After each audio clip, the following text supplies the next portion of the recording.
Mic check 1 2 3.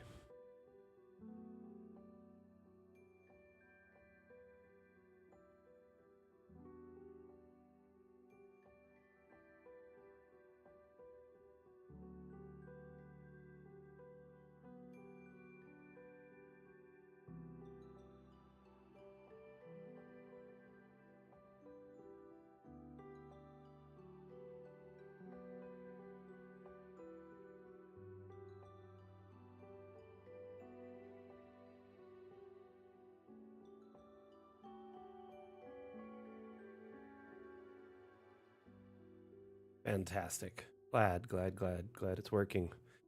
Just double checking everything on every platform, making everything's working as.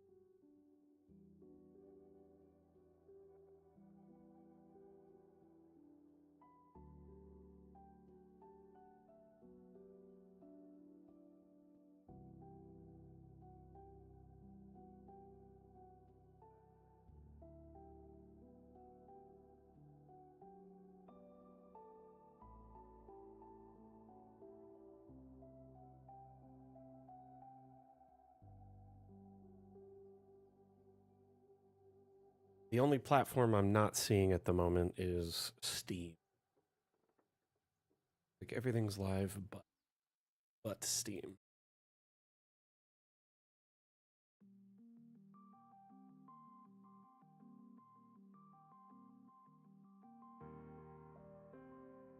Okay.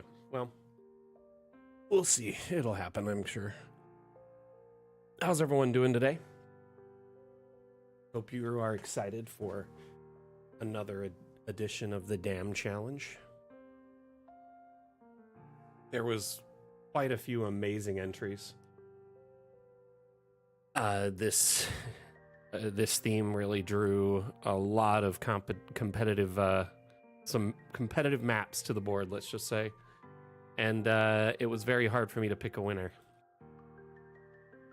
But at the end of the day, the winning map I chose was the 5-Tower Maze by Swedish Cook.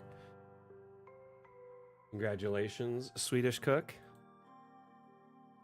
Thing is insane.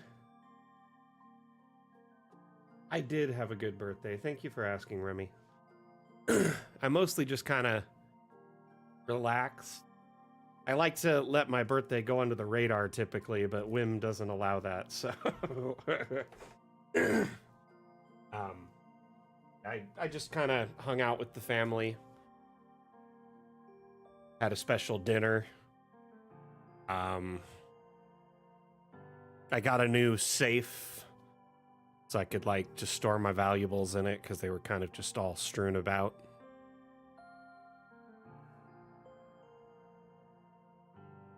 I mean, I'll never be as old as you, luckily.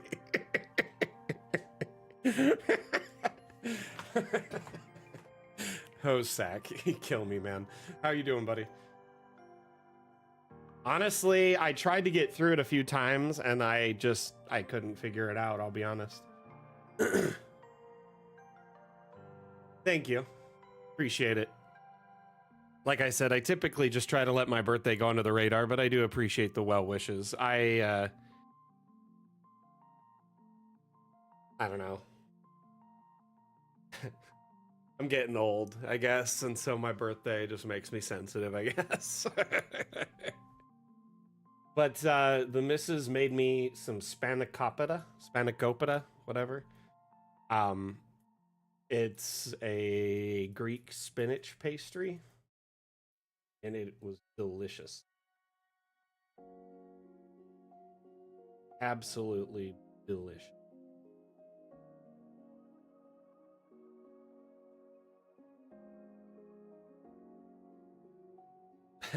Yep, Panani. I saw your map was giving you some trouble. I'm sorry to hear that.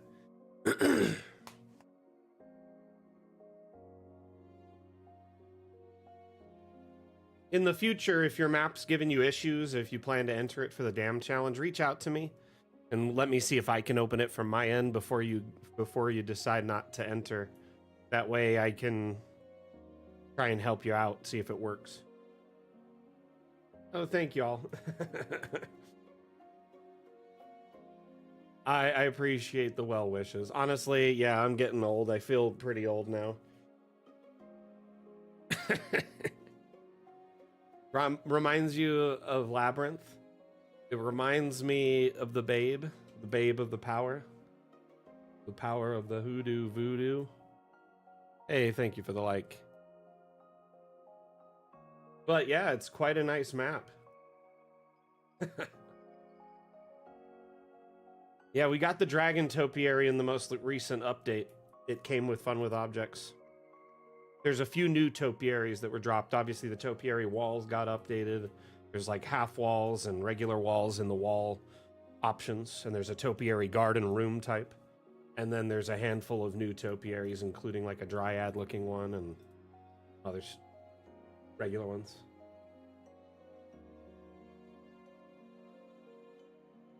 Oh man, I'm sorry.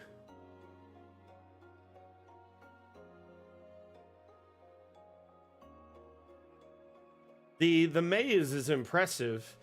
I'm wondering, did you make the maze from scratch, or did you use like a maze generator and then just kind of overlay it? Because it looks like it took you some serious time. My favorite is this little laboratory up here with a golem getting made, it looks like, from scratch. Nice, my friend.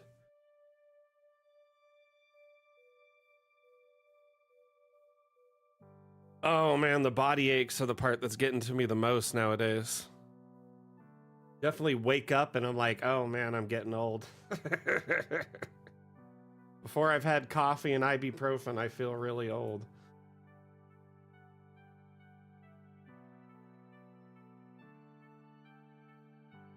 Very cool, Swedish cook. Like it a lot. Random Ladybird, remember when you load up a map the first time, any map, make sure you go into settings and then just exit out. For some reason, there's like a bug that causes DA to run at a much higher setting than your configured settings may be until you do that. Yeah, this is the winning map from Swedish Cook. I just was really impressed with not only the combination of multi-level, like the cool little wizard workshop, the maze, and then the maze goes underground too, y'all. So there's like little underground chambers that connect different areas.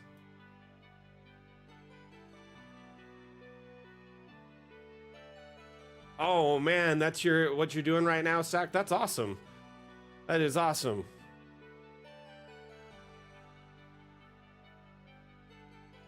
Yes, congrats to Swedish Cook. Can we all give him some congratulations for this amazing build? You know, and remember, we can't all win, but we can all be winners. So let's make sure we congratulate Swedish Cook, and then we'll take a closer look at his map. Oh man, they didn't fix that yet. That was bugged out in the beta too, leading up to the launch, the dev build. I reported that like 5 times. There's an armillary little magic object, and it has like a spinning mesh on it, and it's visible at any level. It is, yep, you can see right there. That's it. That's the mesh.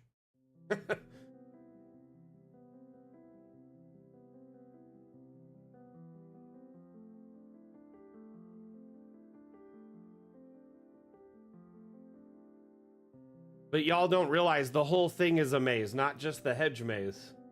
The building is maze too. It's all part of it.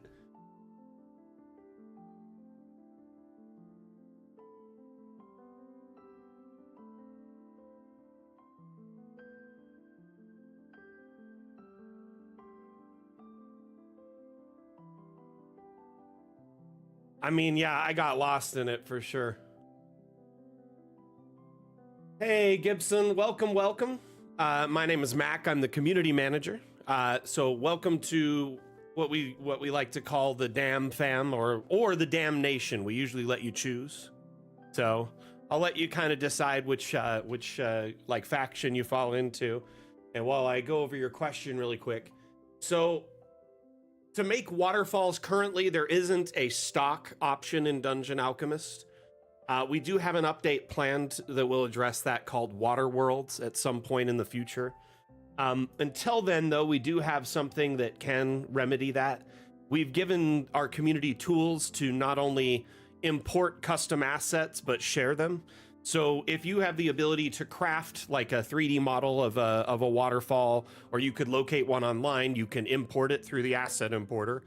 Or more easily, you can just go to where it says Browse Assets and search Waterfall. And there's a handful already in there. And these work rather well. So you could put them, you know, running out of like a cave opening or over a ledge, obviously, is the obvious one. But these are used to great effect in many different maps in our community. But these downloads, like these water ones here, this one's only 10 megabytes. This one's 0.86 megabytes. That's rather small, actually. Good idea there. So you can use something like this to, you download the asset and then you can place it in your map wherever you'd like. I'm going to turn off collisions so I can place it wherever I want. Then we just added a waterfall here, which at the moment really doesn't make much whole sense where it's at, but you get the idea. And that just took a couple clicks to do.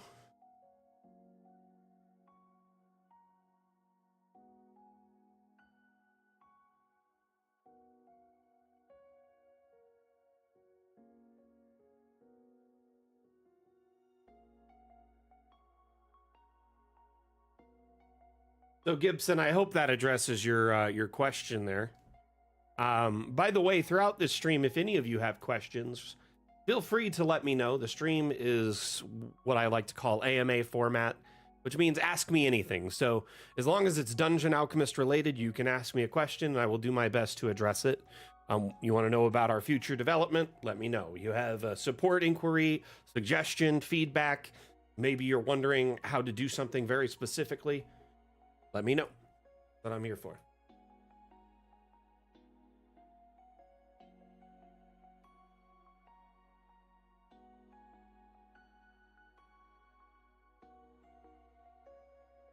Alchemist map advice.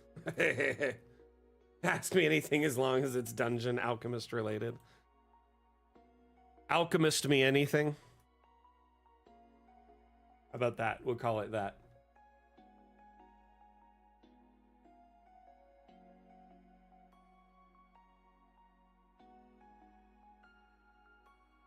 Ask me Alchemist. Either one.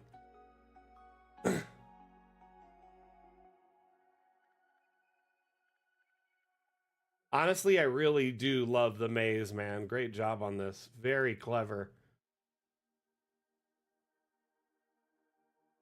You know, Mondu is not present at the moment, so he's not dropping it. I don't know the command for it. Hey, Square Peg, how you doing?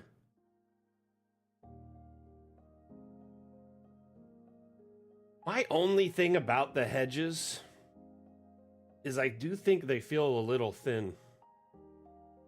You know what I mean? You can alchemist me with the oh goodness, Remy. I do appreciate it when you're here. Killing me, Smalls. Though the freestanding version, I believe, still. Oh, that's not the free. The half wall, a little bit thick. Oh.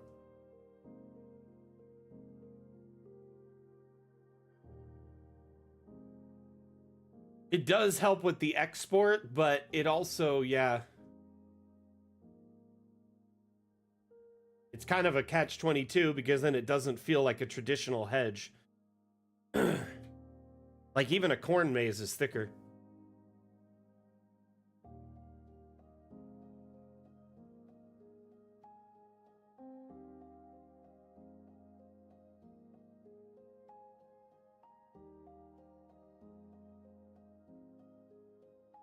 So cool.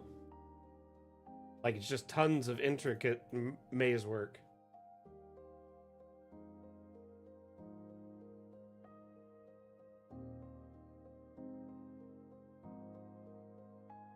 So how long do you think you put into this, Swedish cook?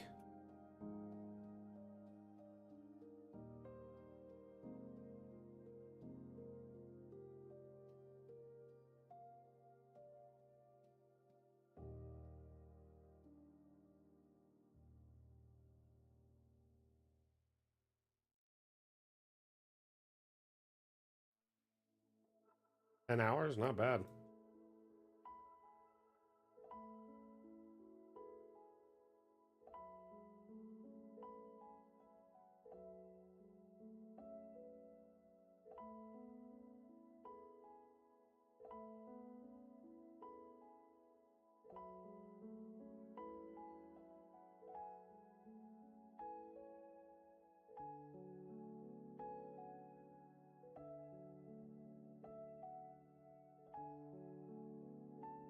So I gotta ask, the update's now been out a couple of weeks, right? It's been out 16 days, so a little over 2 weeks.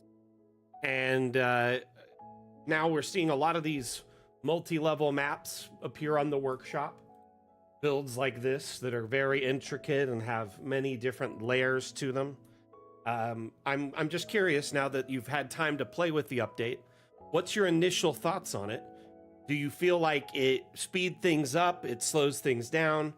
Are you enjoying multi-level in its current state? What would you like to see, changed or improved? Obviously, this is the first iteration of multi-level in roofing. So with time, I'm hoping, I'm sure many of you are hoping they'll add more options and it'll get more versatile. The devs have even said more roofing shapes or more control over the shape of the roofing might be something in the future. Takes up too much of my time because you're enjoying it, or because you want to give all of the devs a cake?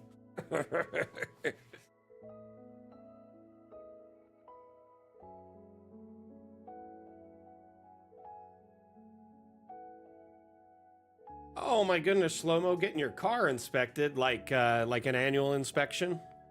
Or are you at like a state line? You're getting it inspected for fruit. Caves still frustrate you? Honestly, I feel like caves are kind of something that I hope with time gets more attention. One of my dislikes with the cave biome currently is if you try to extend the map, it's just blank. It doesn't continue extending the cave. So the AI can't intuitively extend the map beyond the initial generation. So you have to draw it all by hand, which I don't mind. Hey, Crooks, thank you so much for... What is that, a galaxy? That is cool. I plan an airship setting with sky islands. Do you have stuff like this too? So I will say there isn't necessarily a sky biome or a sky island biome, but many in our community have tried to do this and done it rather successful with airships, floating on like air docks in the sky, or things like actual forced perspective of like different islands at different heights, feeling like they're very far from each other while one is very close. So it's possible to do, but it does take a little bit more work than the average map in Dungeon Alchemist. At some point, we plan to add an update titled High Seas, which will have like a ship builder in it, which I hope will address things like airships as well, not just water ships, not just sea ships, because when I think of the high seas, I think of water, but I also think of airships and I also think of astral ships. So I'm hoping we address like all of those things and maybe even biomes to go with it. Currently, Dungeon Alchemist has, I think there's 12 different biomes available. Forest, desert, badlands, things like that. With time, we plan to add more that will supplement things like that. So maybe sky or space or, sea, etc.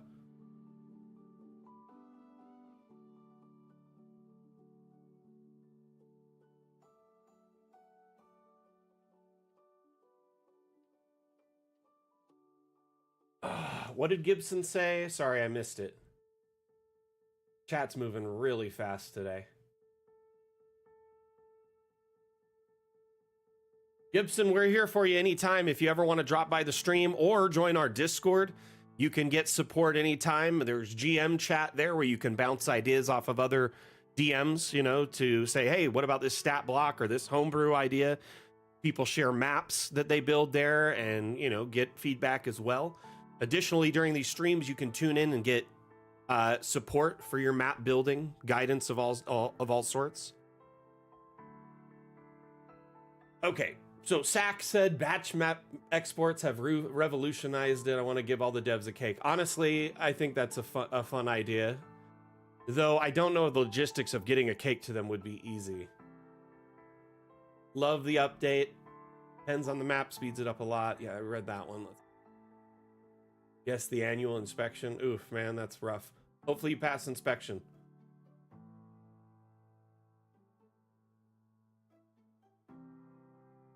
So the Tuesday map, how long did it take you to do all the exports with your batch export setup?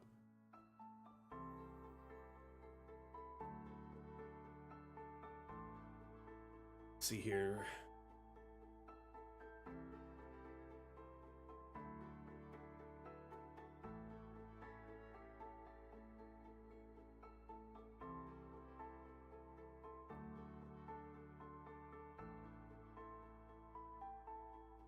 Sorry, I'm just making sure I didn't miss anything in chat here.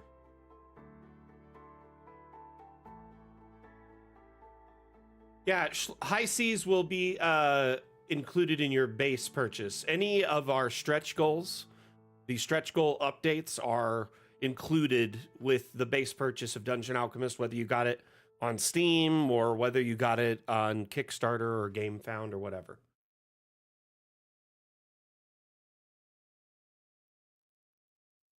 Sloping buildings would be interesting for sure, Blue Mage.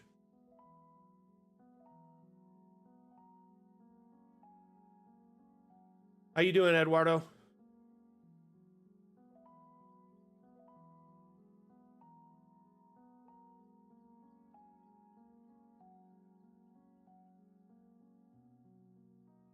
Oh my goodness, maybe I can arrange a cake. Oh goodness. 5 minutes, mostly consisting of meat. Okay, so it used to take you hours to do it all, and now it only takes 5 minutes.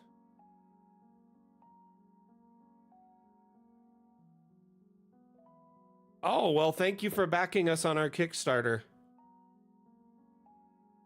Appreciate that. Appreciate that so very, very much.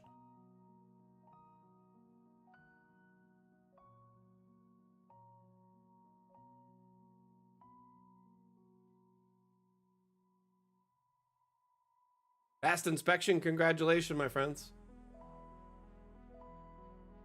Thank you, AJ. I appreciate the kind words, my friend.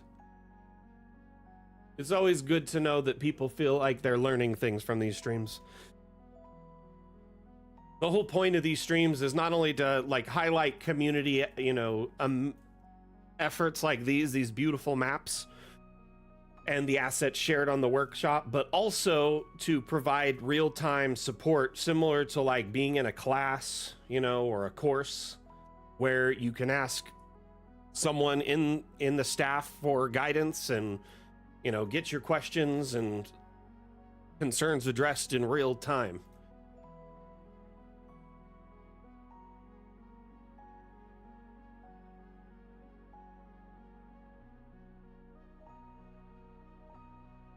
Huh. Dang, Zach. Swedish pastry chef, not Swedish cook, right? This is really stunning, though, Swedish cook. I think you did a great job.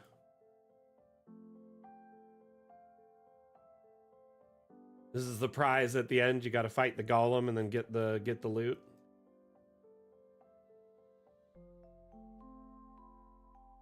I feel like my chat has frozen over multi-stream chat. Hold on.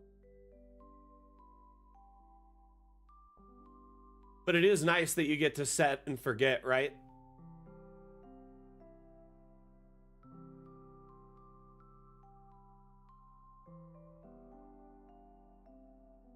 So Shlomo, essentially on our Kickstarter is where Dungeon Alchemist was conceived, right? And we got all our initial support and funding through Kickstarter some time ago. And during that Kickstarter campaign, there was a series of stretch goals that were essentially offered as like, if a goal was hit, this was added as like an update for our roadmap, right? Or a feature plan down the line. And all of our stretch goals were hit. And as part of our roadmap, we've been following those stretch goals and delivering them because our first and foremost promises are to our Kickstarter campaign and the supporters of it.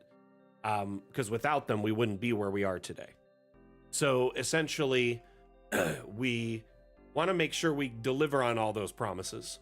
But at the same time, we've built a rather large community, both outside of our Kickstarter and combined with our Kickstarter. And we've learned that many people in our community want different things from Dungeon Alchemist that maybe weren't initially, planned or realized by our dev team. Things like multi-level and roofing, which were added in the most recent update, were not necessarily originally planned as a stretch goal.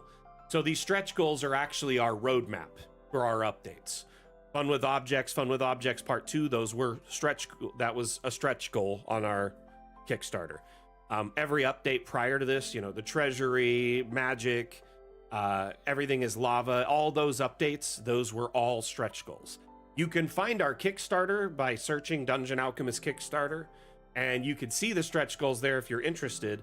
However, pretty much at this point now, there's only several left. There's Fun with Objects Part 2, and then in no particular order, we have Tricks and Traps, Water Worlds, High Seas, and Instant Dungeons. So like 4.5 updates remaining before we essentially have delivered on all our stretch goal promises, at which point we will leave early access and be full release. We'll still deliver updates, patches, features, quality of life improvements, and we plan to do optional expansions that do things like sci-fi. Oh, thank you for the roses, Lorenzo. Much appreciated. Much appreciated. Welcome back, by the way. So at that point, we would do like optional expansions, like cyberpunk or sci-fi or things like that. Eduardo, I'm Eduardo Clark on Discord. Good to know. Good to know. Good to know. Blue Mage, I feel like my tool bag techniques has expanded exponentially with this update. Nice. I'm so behind on chat, just trying to catch up.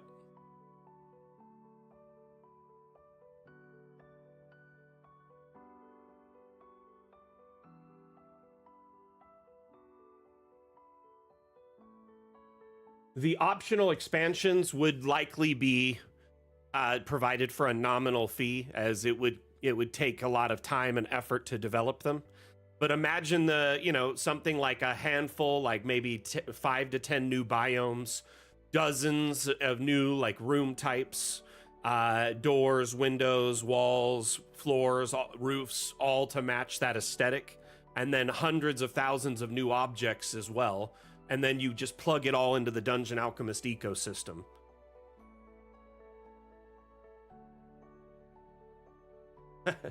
There's also discussion internally of making a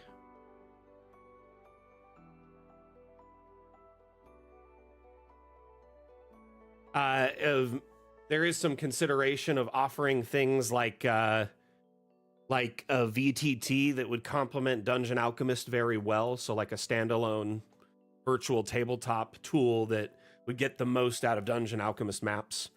Eye of the Night asks, has there been consideration for the underside of roofs to be flat, open beams, or vaults? So they are flat currently if you're on the underside of them. If you put like a token in a room, or if you fly in with a or like the cinematic camera, they are currently flat roofing. That is the only option. I'm not 100% certain if they plan to offer vaulting or, beam configurations in the future, though it would make sense as a natural progression to offer more things like that. Typically, though, for now, I feel like it'll probably be more like a simplistic flat, mainly because the focus is mostly on the top down, not this view so much.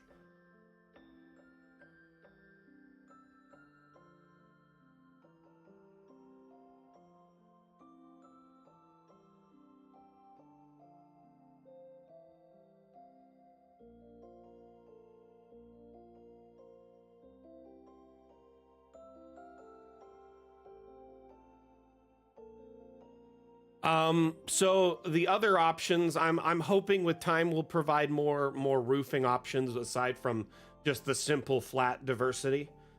With time, though, it remains to be seen. I would assume the devs would like to add more, you know, than this and use the space between this and the roof. You know, maybe to offer like some cool cross beam stuff or an attic space, a crawl space or something. Yeah, no worries. Really hoping we do take it that direction. I just haven't heard them say anything about it internally, so I can't really say yes for certain. Ah, got stuck. There we go.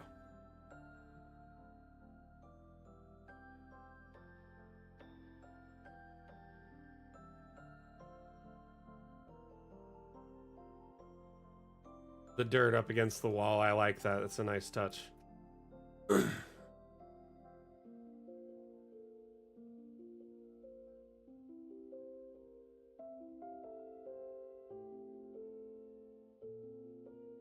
Bartholomew boats and ships are likely something that'll be addressed in the future as a modular object is one thing.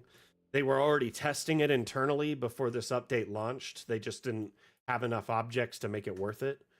I overall think, though, the direction that they're heading with it is very cool because it'll likely allow you in the High Seas update to just essentially have like a fully modular ship builder.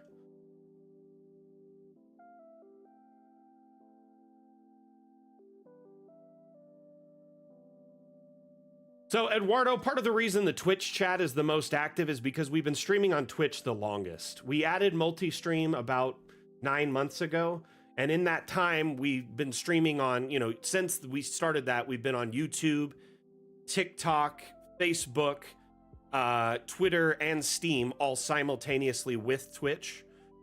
Before that, it used to just be only Twitch. So it is. It's a bummer we weren't always multi-streaming. It took some time to convince the higher ups that it was worth it. That being said, I'm glad that we're able to do that now. But I have noticed the chats on the other streams are starting to pick up more regularly. YouTube is starting to get more and more consistent viewership. We usually get a few people watching on Steam, though they're rather shy, and I get it. The Steam interface isn't conducive to like interactivity. And a lot of people just dropping in are people on the Steam store just checking out Dungeon Alchemist. Though I would love to answer their questions if they have them, so feel free. You know, we have 30 watching on Twitch right now. Good support all around. I really appreciate it. Some days we'll have over 100 plus between all the platforms. And it's just lovely to have all that community support where, you know, where it's most convenient for you to watch in your spare time.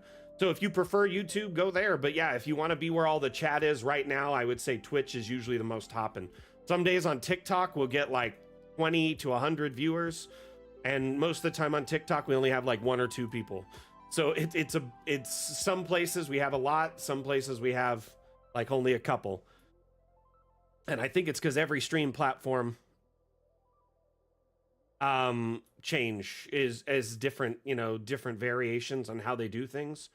Like TikTok is algorithmic, whereas Twitch is presence based. So like the longer you're live and the more people watching you, the higher you are in any category. Let's see here. The night I was a bit disappointed when I tried to convert a couple of my maps over. Yeah, I get that. It's probably disappointing to realize that there's like no offering of multi-level and roofing for what is essentially, you know, this latest update. Now, it is a bummer that we had to do that, and we chose to do that because, well, at the end of the day, sorry. At the end of the day, it was so much fundamental change to the groundwork of Dungeon Alchemist that we couldn't offer this update with full backwards compatibility. So it's the first time in our development that's happened. It's a bummer. Keep in mind we are in early access, so things like that are bound to happen. You know, just kind of like server wipes in multiplayer games when they make drastic changes. This is a similar concept, but keeping that in mind, we didn't really like to do it, and that's why we allowed all the legacy maps to still be accessible, still be edited, still be shared on the workshop, and still be downloaded from the workshop. They're just locked from the multi-level features and cannot be converted. That being said, I'm sure it was rather straightforward, and I'm hoping quick to adapt your older maps to multi-level.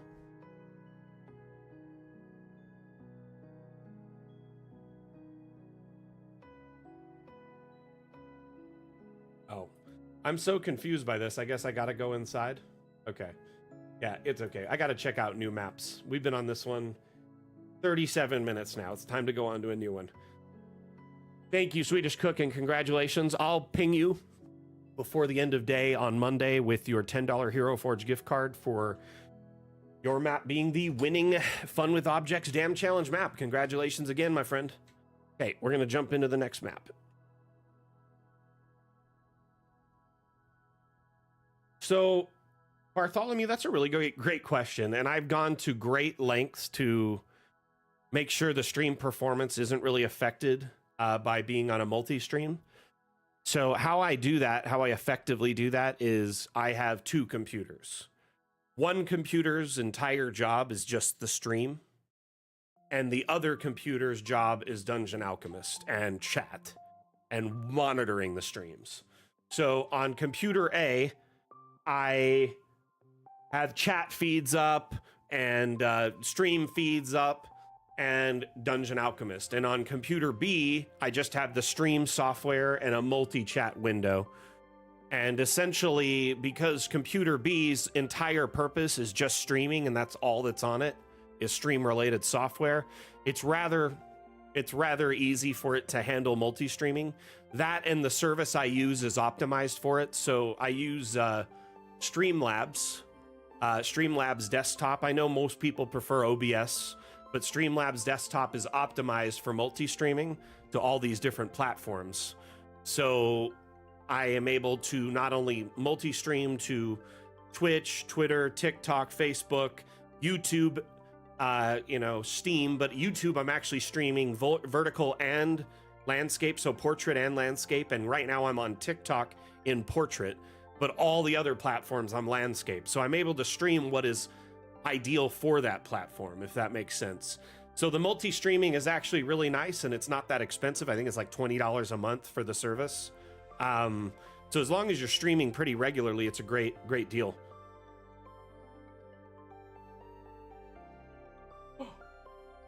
Hold on one second.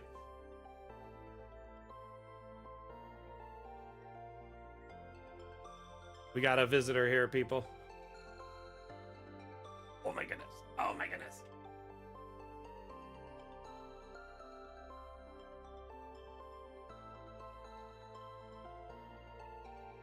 Hey, you. How was your bath? Smells so good.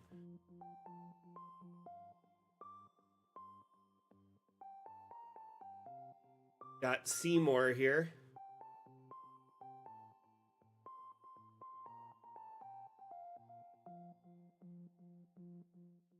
A little chilly. Had a bath.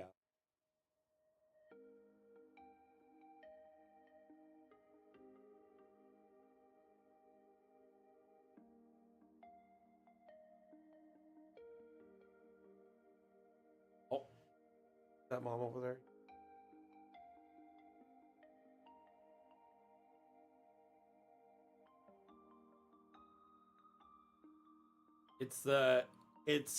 We called him a terror doodle last stream.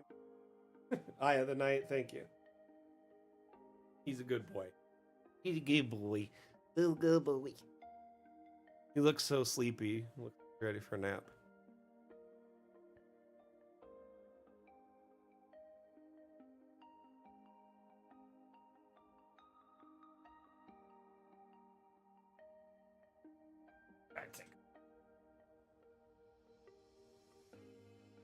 Anyway, he's really cute, but I can't really do any mapping or working when he's here, so gotta ditch him, sadly. Did y'all notice that windows can open now? Like a lot of windows can open?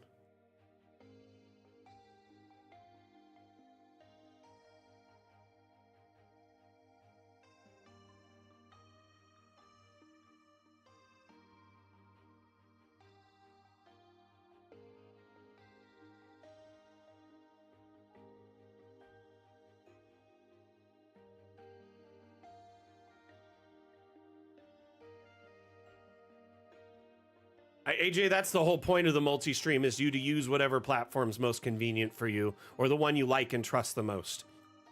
You know what I mean?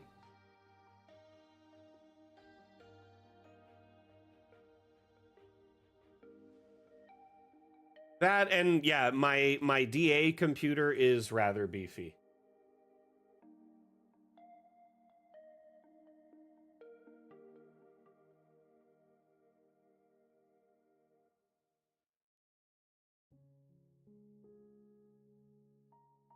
Bartholomew, you which animation are you talking about? Yeah, some of the windows now can open. If you click on the window, if it can open, it'll have a little, like a door.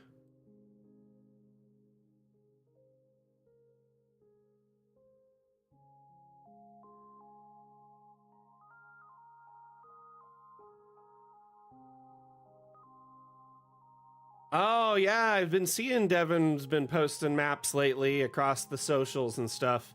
That's very cool.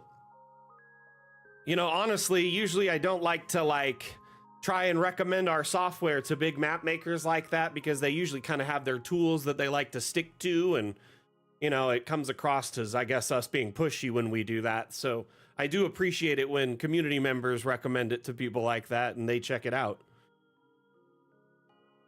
That's really cool. I appreciate that. That's awesome. I didn't know. I'd like to check that out, actually. I'll have to check it out.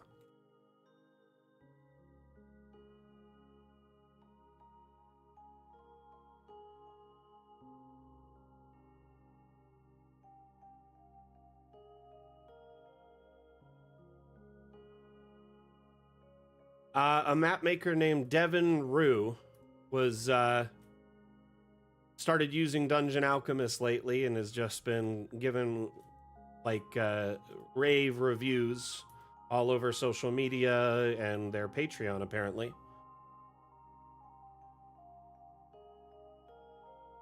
Yeah. Yeah, I saw you were talking to them, Rev, on Blue Sky. But yeah, so Devin's a rather popular map maker. So it's always cool when someone who makes maps, you know, and does quite a bit of work with them and, you know, has a rather large audience takes a look at what we do with Dungeon Alchemist. Always makes me happy to get that insight from someone who, you know, who has quite a bit of experience in cartography or art in general.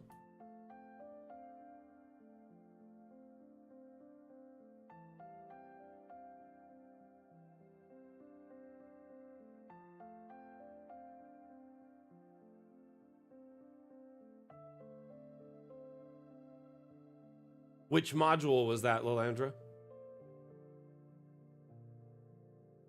Yeah, I really love this right here. This looks so fun. There's like, okay, we've got a balcony on the backside, and there's like a little under area with stairs and different area, you know, like the outstretched kind of cantilevered house on top of the stonework here that is like walkways and different, you know.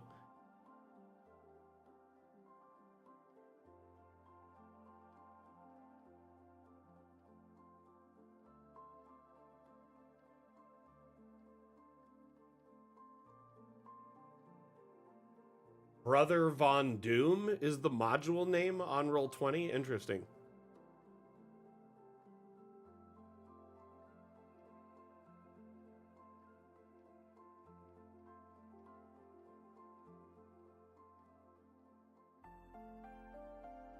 Notice there's a token there. Crank it down a little bit. take a tour.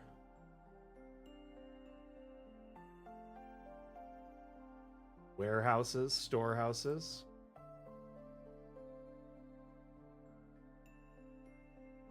Barracks or something. Oh, some bathrooms. Down here we got some pipe works.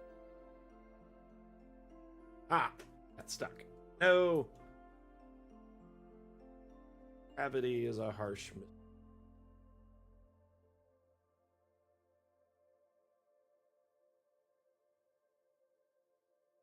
Oh man. Speaking of Reed Richards, I'm excited to see the new Fantastic Four. I honestly like the last two versions of Fantastic Four were I wasn't really excited for them ever, so hopefully this new one looks like it's doing good. I'm excited to check it out.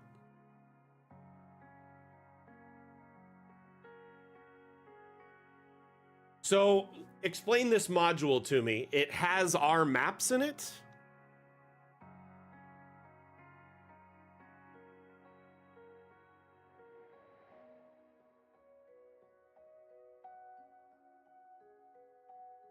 Lalandra, can you send me a link for it, like over Discord or wherever is convenient for you? Just if I wouldn't send it in Twitch chat because they'll automatically like get rid of it. The indoor balcony here is very cool.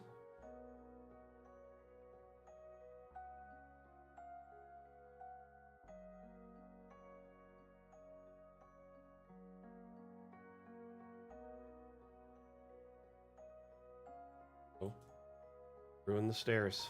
Here you go, Mac.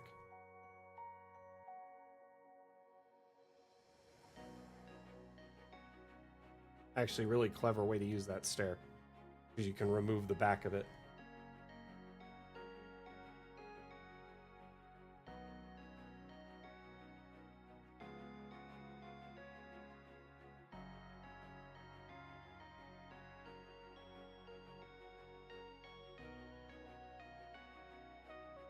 I just noticed this stair does. It's got a, you know, like it's got this one little cupboard under it, or you could disable it so you could just use it as like a regular stair without the cupboard area.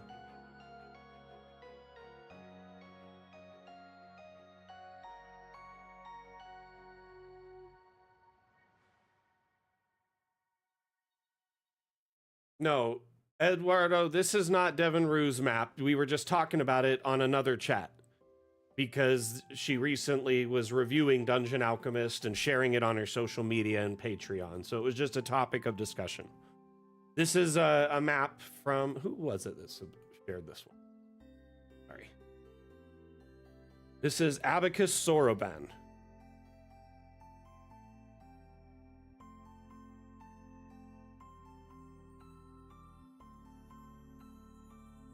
Right? I love the little stage too. And the little like check-in area with the register.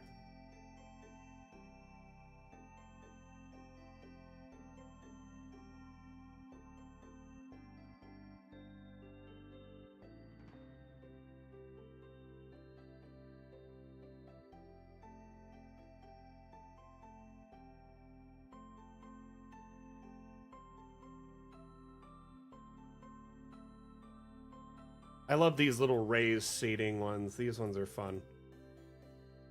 And the barrel tables are fun too.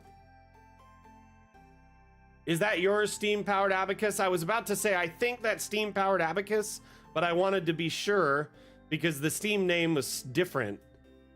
Thank you for confirming. It's a really nice map, honestly. I really like the interesting architecture. Like the layout is very fun. It's got a kind of a European style to it.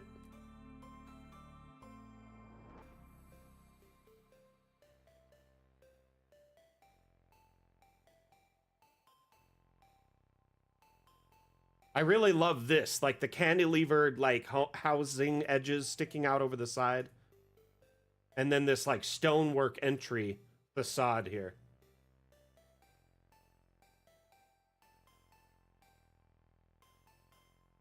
I found the little like this area here. Is this what you're talking about? The pipe area?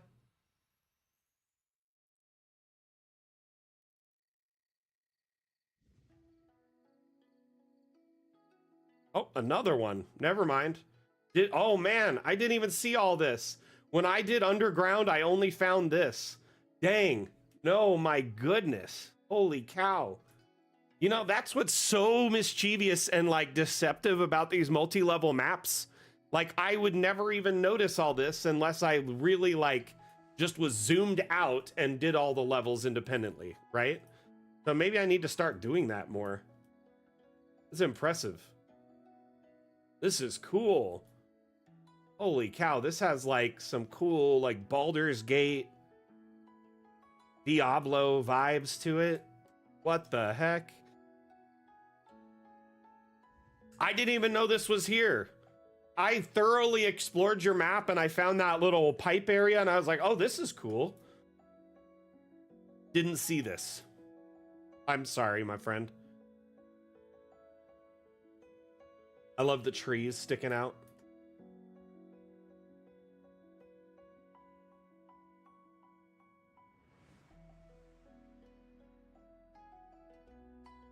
Is this like a thieves guild or something here? What is this? This is so cool. Honestly, this is probably one of the best representation of like an underground build I've seen in the new update. Very cool. I like it. Just a secret thieves guild. Oh man. You know, it's kind of almost a giveaway that it is to there because the plank goes right to it. That's very cool, Steam Powered Abacus. My apologies for not seeing all this before.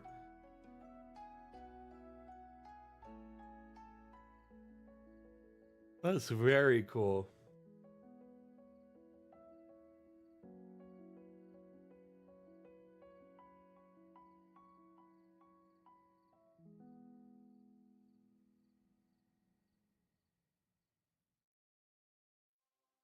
Down, down to Goblin Town.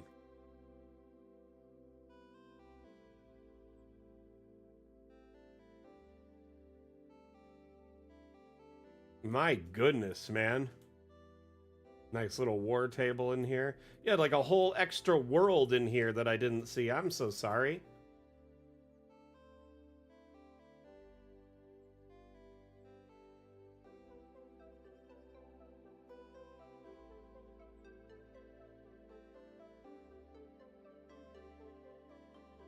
Very cool.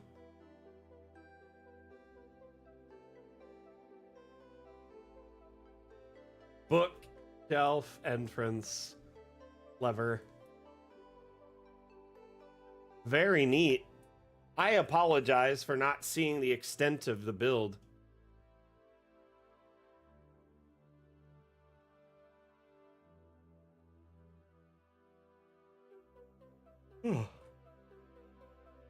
See the secret entrance back there? Hidden behind the boxes. Very cool.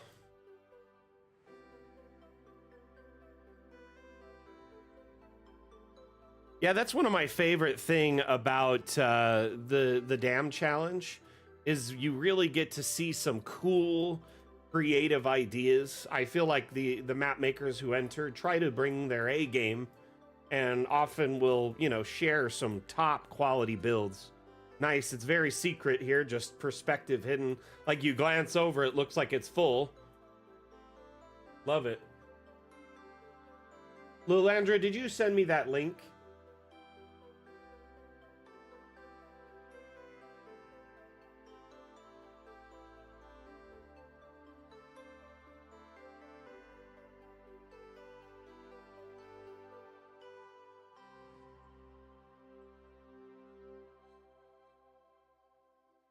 If it's just like a Brother Von Doom, if it looks like it's like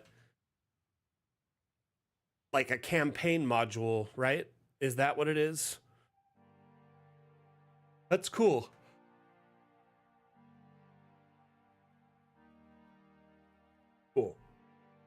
Cool, cool. So it's essentially like a story module using Dungeon Alchemist maps. That's totally fine. That's awesome and very cool. I really like this stair leading up to this little balcony area, and then boom, tavern. Get your drink on, get your drink on.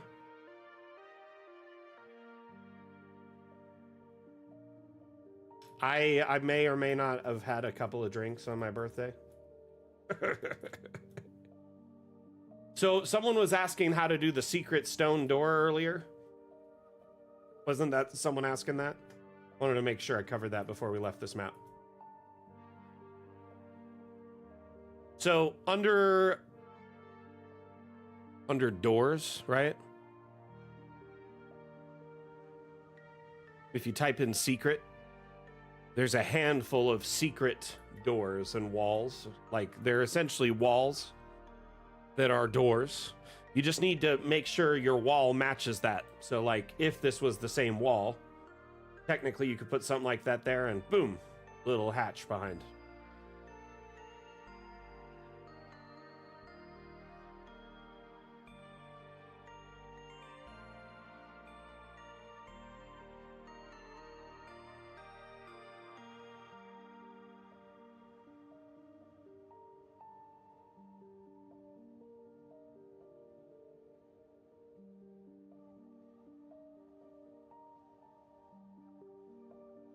Yeah, sure. I mean, really just the first room, you just make it like a blank room. So you just generate a space and make sure there's no doors or windows on it, and then build on top of that. So it would be like a raised foundation. You know what I mean? And you could even sink that into the ground a little bit before you generate it. So when you generate a structure, right? You have a bunch of options here. You could tell it to generate without objects, without windows or doors.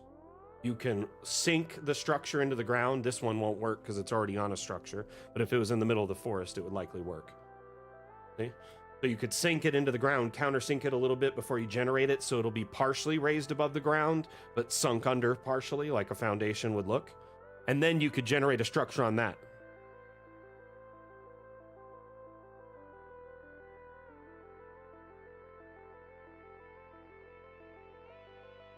You can't change or like shift a structure after it's been generated. So, meaning if you want to raise everything up after the fact, you cannot.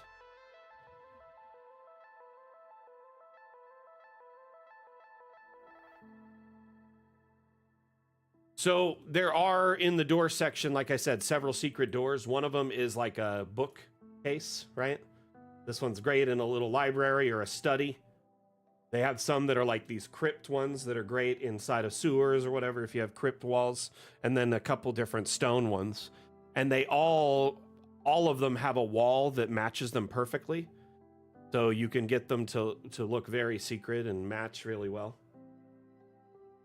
Anyway, let's see here.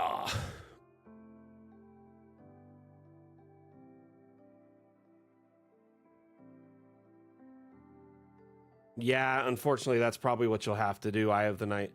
Are you in our Discord by chance?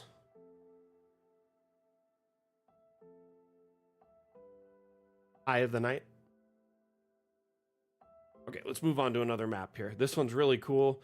Team Powered Abacus, thank you so much. Oh man, this one's gonna crash my computer. This thing's nuts. If you're in our Discord, you could spin up a support thread and show some images and maybe even share the map, and we could take a closer look at it and see if there's a way to address what you're doing. Because just based on your text, I'm having a hard time saying, yeah, that's possible, but maybe there is a way. I feel that entirely. Though I would say we're probably one of the coolest Discords you could be in, and I don't say that as a biased community manager. Very, very rarely will we spam you. We do like one ad every 6 months or so or less. It's a great place to just like vibe and network and hang out with like-minded DMs and map makers. And we offer support there. You can share maps, check out other people's maps, and the latest announcements and teasers are shared there first.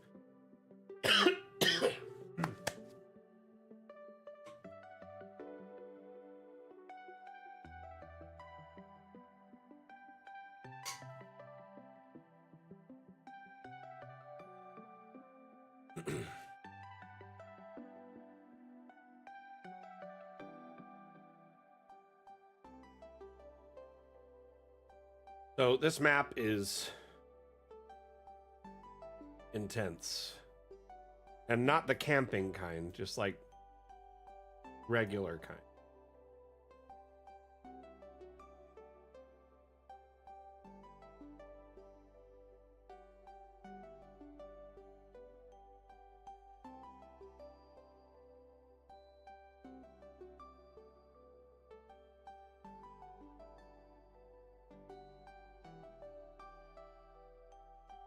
Yeah, this was very precision.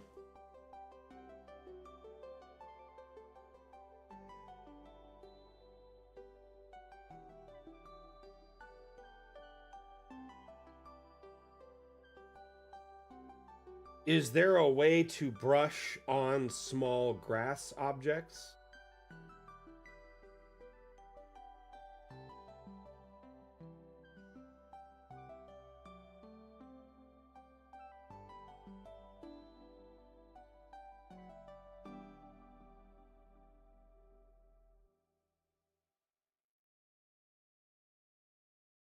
Hmm. Is there a way to brush on small grass objects? Which small grass objects are you trying to brush, per se?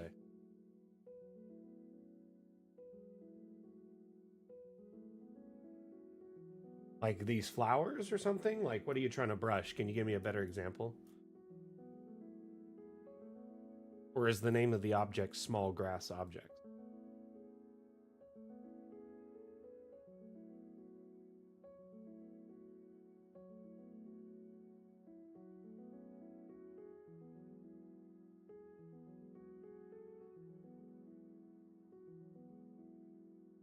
Hmm.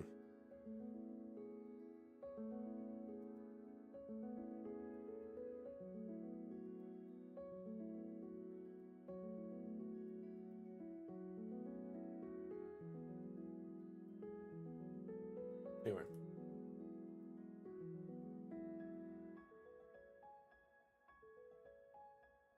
Like this grass?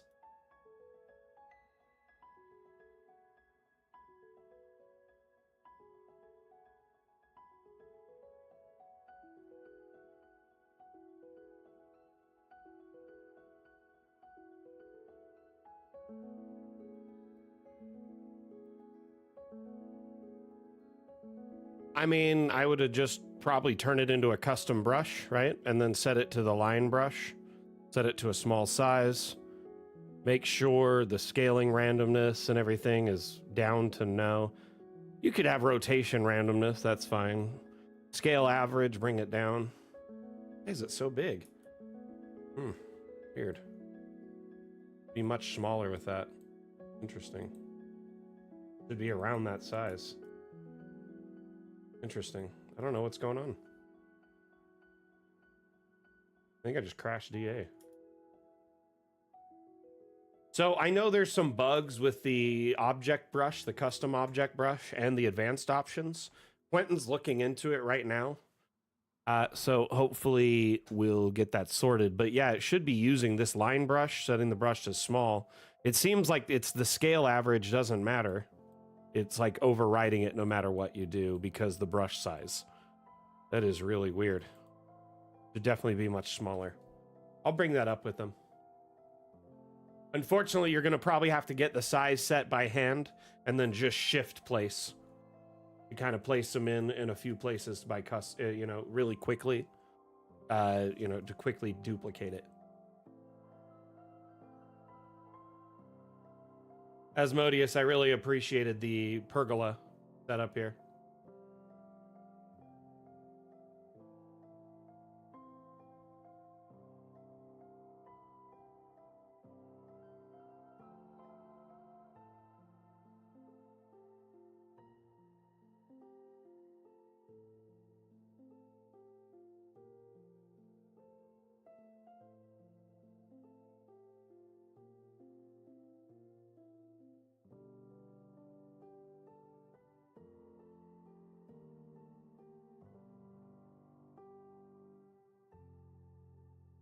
Clever.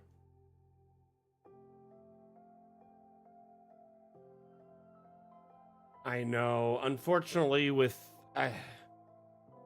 like I said, there is some weirdness with the object brush. I pointed it out to Quentin actually a few days ago that like the object brush scaling average isn't centered at 100%. It's more like at 130 or 140%. So it's really hard to determine what's supposed to be the average or normal size in most cases. Anyway.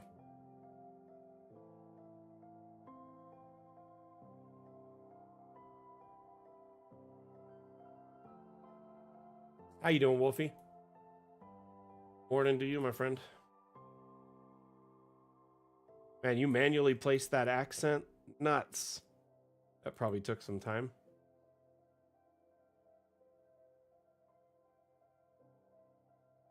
I'm actually really glad you ended up getting this on the workshop, Asmodeus. I felt bad that you were like having trouble getting it to load. I've been great, Wolfie. Thank you for asking. Celebrated my birthday recently.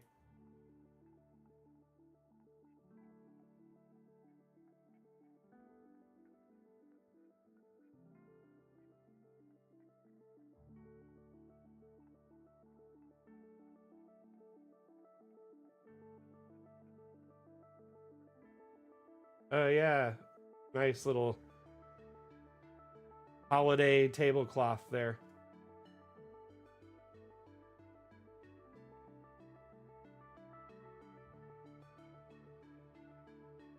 I'm just gonna start checking downward, but out of habit now, because I missed out on like half a map earlier. So forgive me if I just go down and look just to see. Very cool use of the the split stair. Also that traditional manor entry. Feels like I'm going to John Hammond's house.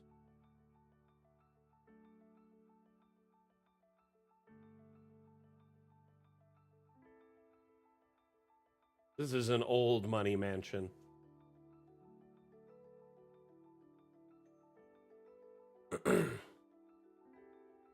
Oh man, a whole bunch of chat just came across the feed. One moment.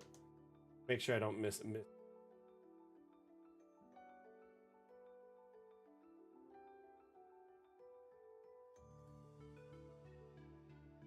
Razzle Dazzle on YouTube says, new to VTTs and just began dabbling in Dungeon Alchemist. Are there any particular VTTs that are more conducive to exporting all the lovely detail?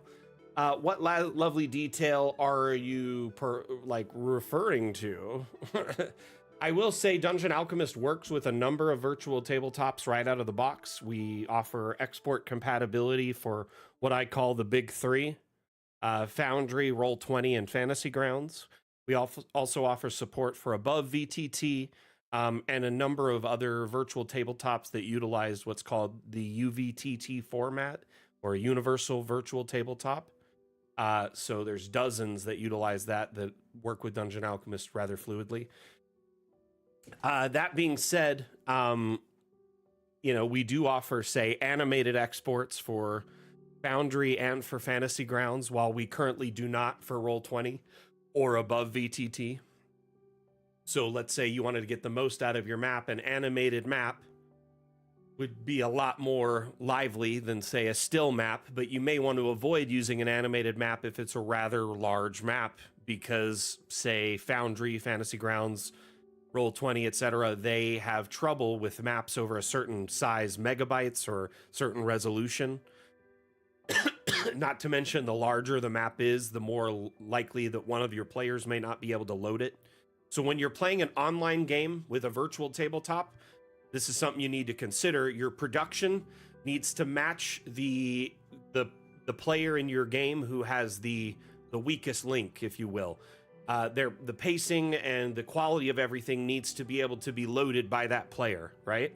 So if you have someone in your group who has really poor internet, or they have a bad computer or a really old machine, or maybe it's just like a modern computer but it's like a laptop and it's kind of basic specs, they're not able to run massive maps that are animated all the time fluidly, just like all your other players may. So that's something to consider too for your production. So, you know, we try to give you the tools to get the most out of every map you make when you export it to use in, you know, your virtual tabletop of choice. If it were me personally, I personally use Foundry or Roll20. I like Roll20 simplicity. I like Foundry's options. So there's like both ends of the, you know, of the sword there, so to speak. So let's see, Santiago, I'm currently working on a labyrinth for today's session, about 4 hours. How can I submit it to Steam for you to see it? If you shared it to Steam today, I won't be taking a look at maps shared to Steam today. Currently, we're looking at maps that were submitted as part of our Dam Challenge, which is an ongoing map making contest we host every 2 weeks. So I will be able to check it out likely, you know, on Monday on our next stream or even Wednesday. But if you want to upload a map to the Steam Workshop, you open the map first that you want to upload. Then you click Steam Workshop right here, right? And one thing I can recommend, if it's a multi-level map, make sure you're up to the top level and kind of like zoomed out before you do this. You go to where it says Publish Map. When you click Publish Map, it'll actually take a screenshot from your current perspective, or you could click on the screenshot there, get a different one from a different perspective, right?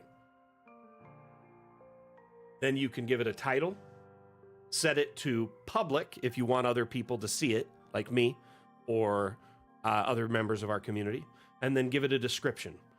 The more detailed your description is, the better, because those are searchable terms. So everything in the title and everything in the description is a searchable term. So when someone searches something on the workshop, they're more likely to find it if it has a more detailed description. And then you hit publish, and then it'll publish the map to the workshop.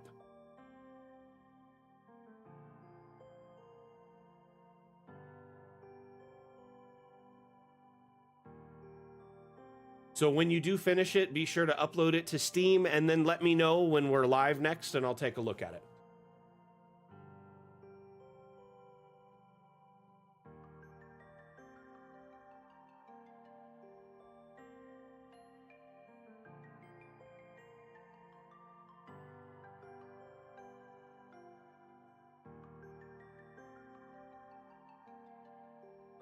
Yeah, that's another place you could share it, is on our Discord, and we could check it out. Honestly, yeah, the grounds is impressive. Like the garden, the entry is insane.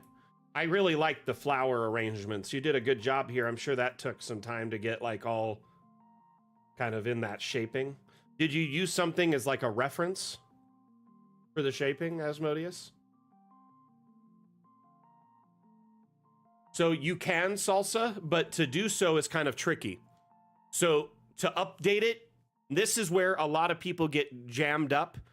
You don't want to update your offline map and then try to upload the offline map. If you want to update the work that you've uploaded to the workshop, you need to start from that map on the workshop. So let me explain. If, let's say, I wanted to update one of my maps, right? I'll just open one of my maps really quickly. I'm gonna open up, probably just, right?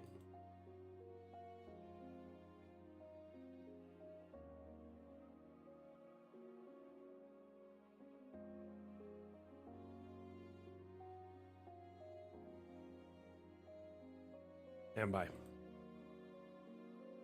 So let's say you want to change a map you've uploaded to the workshop. The first step is to open the map from the workshop, right?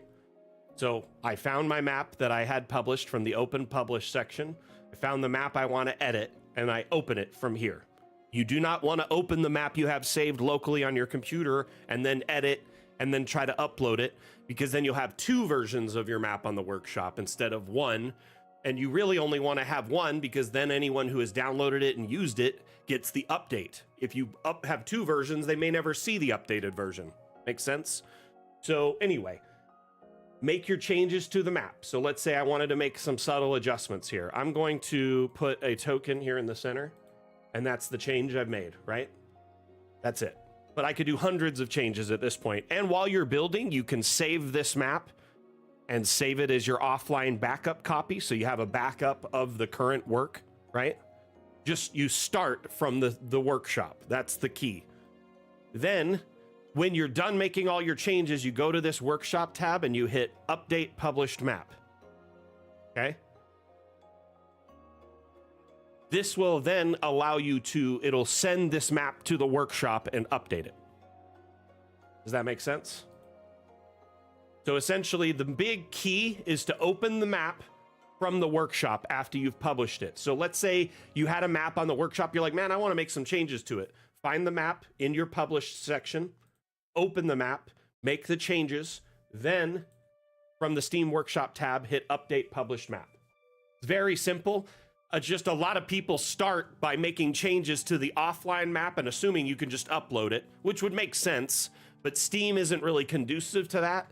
So this is the method that works. You have to open it from the workshop so it knows, hey, I want to edit this map, and any changes I make and upload will be for this map.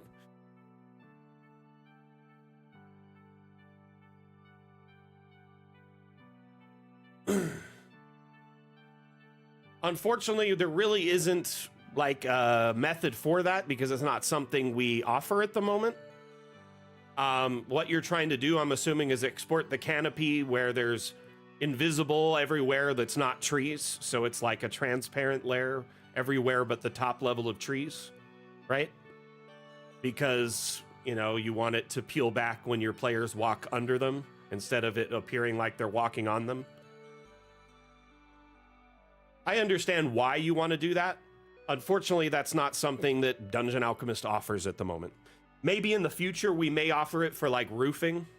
When you export, the roofing layer might be transparent around it or something like that. I'm hoping we can do something to that degree in the future. I'm not sure if we'll ever offer it for canopy-like trees. Not sure. Not 100% on that. Mainly, there's several reasons. First and foremost is foreground layering is kind of a newer feature, and it's starting to be more available. Like Roll20 just added it to their, 10-year-old VTT. Foundry and Fantasy Grounds has foreground layering in it as well. And what foreground layering allows you to do is have a background layer, which is your map, right? And then the foreground layer is your canopy, bridges, signs, roof, etc. And when your players walk into that area under it, it'll peel back and reveal it. It's a nice little immersion video setting that makes it's a nice effect to that degree, right? So when you're entering a building, currently right now, we recommend setting all levels of a building as separate scenes. So technically they wouldn't all be visible on one map unless you're using a third-party module, which again is something we didn't really design the exports for, is for a module. We designed it for the core product, which is Foundry or Fantasy Grounds or Roll20, etc. So as much as I want to offer support for that, I will have to say that to do it is going to require a lot of work on your end. If you want this, if you absolutely need it, like your players cannot suspend their disbelief and realize they're under the trees in the world of make-believe where they can cast fireballs from their fingers and fly, then if you absolutely need them to be able to go under the canopy, what you'll have to do is essentially make two versions of your map. One is the first version with everything on it, and then you split the map off with a save as, right? Save as allows you to save the map as another name, but it's the same map.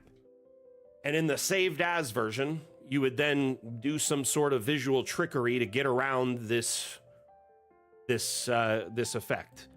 One of the most common is to use what's called an abstract object. This is going to be a pain on this map. I'm just going to tell you right now because it's so big. So I don't know if I'll be able to pull this off effectively.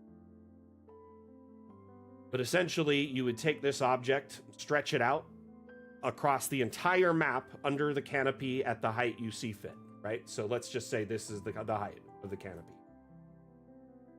And then you would export the map again, and then you would take that image into a photo editor and then edit everything out in the background. The problem with this image, I don't know if you're noticing, is it gets shadows, which are not quite as green as the rest, making it harder. So it's a little difficult. The alternative option, which I can't do on this map, is once you've built the map, is you would shift the biome in the saved as version, not the master one, but you would shift it from the current biome to the green screen biome. So when you're in a forest, if you go from forest to green screen, it'll delete all the trees. It'll delete everything outside except for buildings. So let's say you have a cabin in the woods. The cabin's fine, but the woods around it are destroyed. You would take the image of map 1 and use it as an overlay in the overlay tool, and then put in the trees again. And then you have a green screen background, which has no shade on it when you export. And that would allow you to edit out the green much easier in a photo editor or video editor. But you're going to have to take that image or video, put it in a photo editor, video editor in post, and then remove that color and then save it as a transparent export. So a PNG or a WebM with an alpha layer.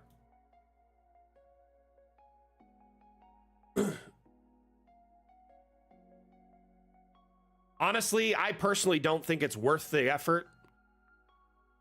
I don't think a player is going to care whether they're on top of the trees or under them. 9 times out of 10, they want to fly to the top of the trees or get on top of them anyway somehow, climb in them in encounters, do whatever. In my personal experience, I don't think I've ever had a player complain that they're not under the tree canopy. I think they get where they're at. They're on the ground. They're walking. They understand that. It is a nice effect. It is a nice immersive effect, but it does take a lot of steps currently with what's available and what you can do in Dungeon Alchemist versus it being like a simple export in a couple of clicks. So you're going to have to essentially make 2 versions of the map and then do a lot of photo or video editing on the back end to get it to work.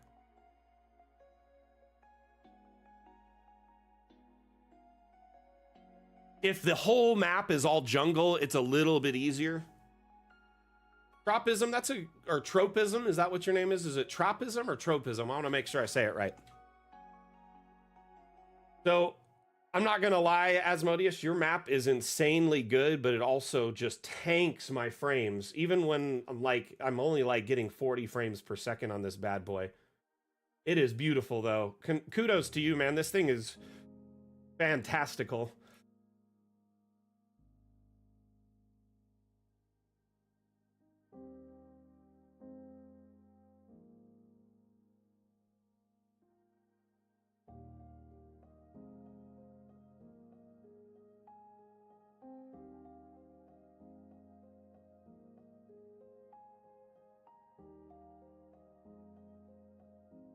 You've got a Kohler there. You know what's funny though is you could have done that with the modular pipes. Pretty much something similar to this, just shrunk it down before you started. But that's really cool. I like it.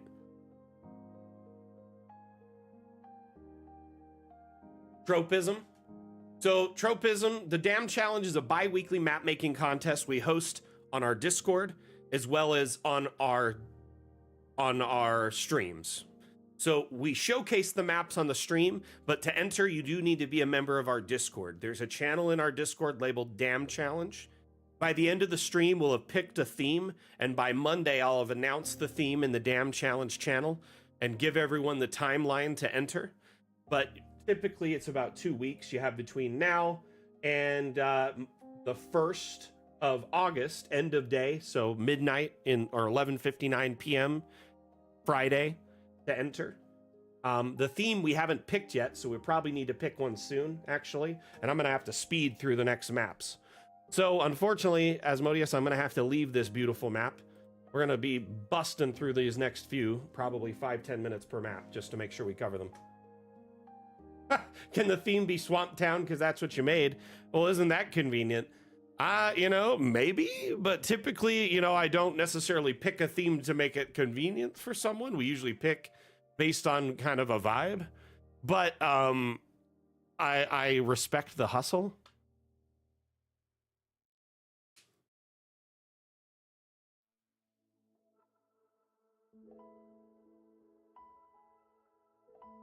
Well, his map also causes my PC to crawl because there's a bug in DA right now that it loads like in a higher resolution, even though none of the lighting is working.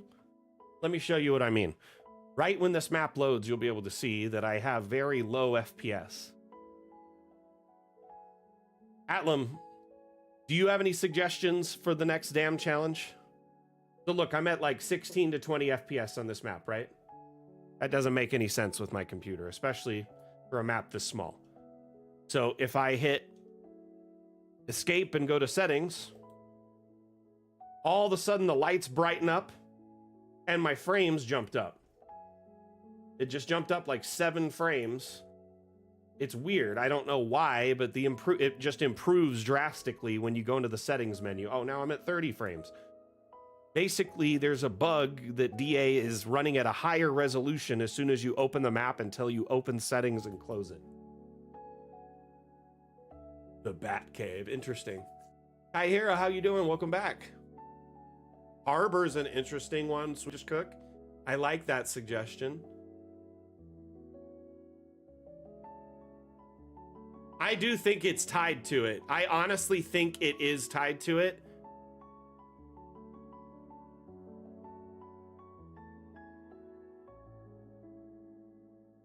Back home. Interesting.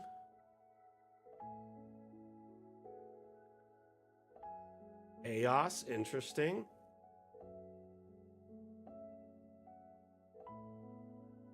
What is Lila trying to do? Or what are you trying to do outside of work? Let's see here.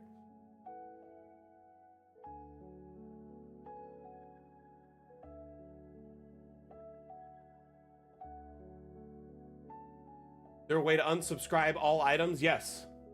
There's several ways to quickly unsubscribe from items. The slowest way is directly in Dungeon Alchemist. So if you just click browse assets that you're already subscribed to, you can click on the asset and unsubscribe, right here in this section.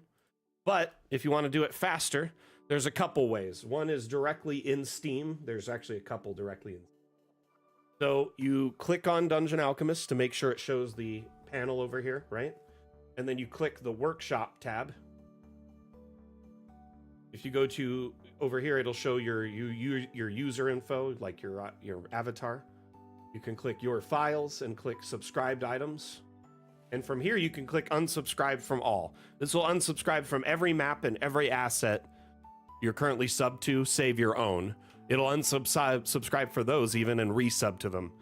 So that's a complete wipe, okay? Only do this if you're desperate. A better way to address it if you only want to delete a few is you right click on DA and you go to properties, right? And it says installed. Is it installed files? No, workshop. You click workshop here, right? When you click workshop, it shows all of the assets you're subscribed to, right? You can just trash it and it unsubscribes it by clicking it. Also, you can change their load order too. So you can put the largest assets first or smallest assets first or assets you have a priority with. Anyway, so this is another way to do it. That same menu I was in before where it showed like all the files too, when you're here, you can also unsubscribe from them one at a time here, but it's much quicker than, anyway, you get the idea. So tropism, back to the dam challenge. I know you probably had more questions there. Essentially, once we pick our next theme, you have between now and the date I gave earlier to enter.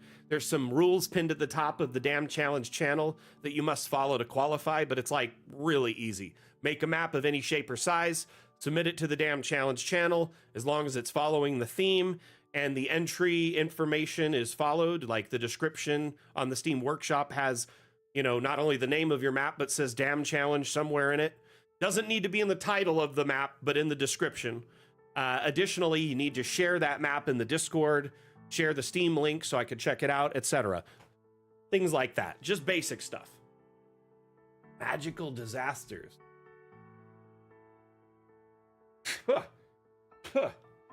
Excuse me. And if you are the winning map, you get a $10 Hero Forge gift card, and your map is the first map featured on our stream. So I think this was probably my most favorite part of this map, was like this little facade entry point. for the bank. I thought you did a really good job here. This was really cool.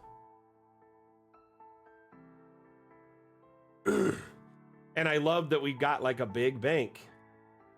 What is that? Like something from the lower floors peeking through. Huh, weird. Bug. Oh well.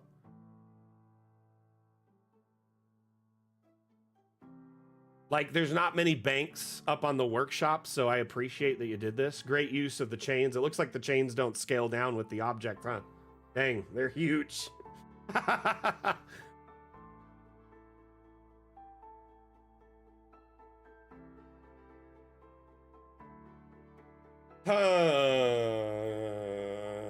Well, we just did fun with objects. You know, magical disasters is pretty cool. And it could be a wide variety of stuff. Small maps, big maps.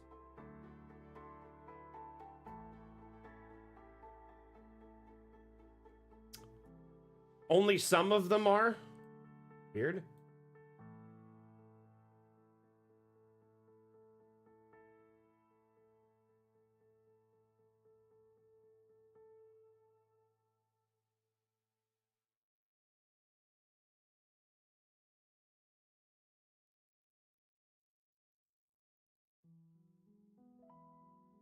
I broke it.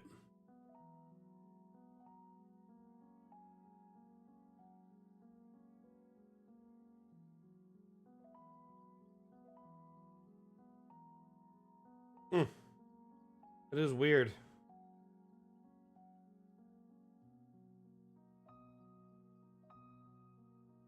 Like, why just those two?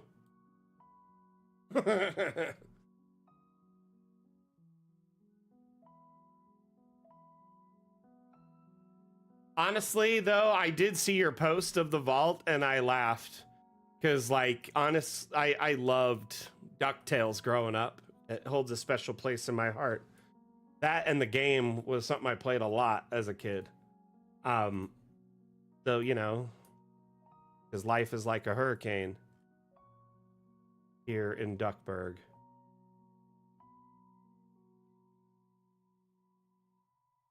Cool, like, kind of open air, just covered smithy. Right? Because it would be so hot in a like a closed smith area without like the open air like this.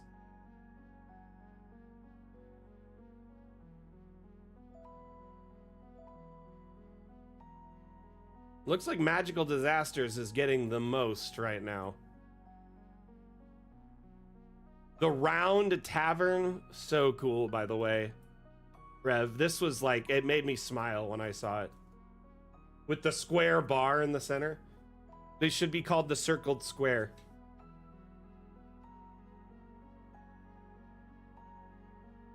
Then you just got this big extended part on the top. So awesome.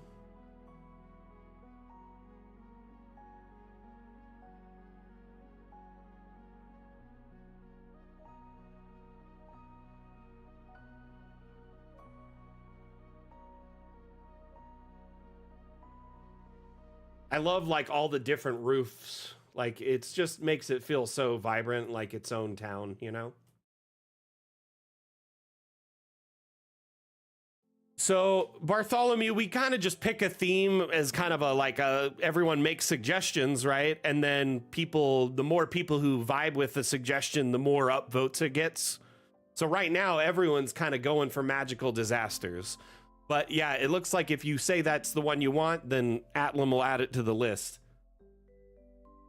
Your suggestion is definitely added as a vote, whether it's the name of a theme or the actual you know, upvote of another.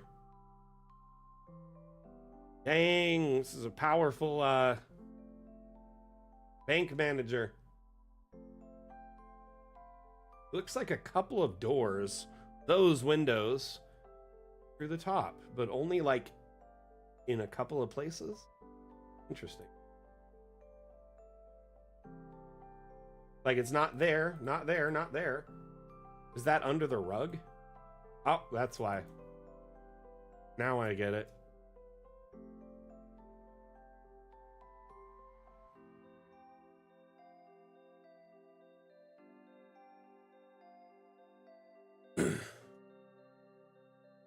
Rev, can you do me a favor, bud? After the challenge, can you submit this to the support so we can see these like protruded windows and stuff and fix it? Because there are a few objects that are still doing this we need to sort out. Thank you. There was one on the bottom level too. It was like a green, this right here. What is that? Oh, it's the door from the lower level.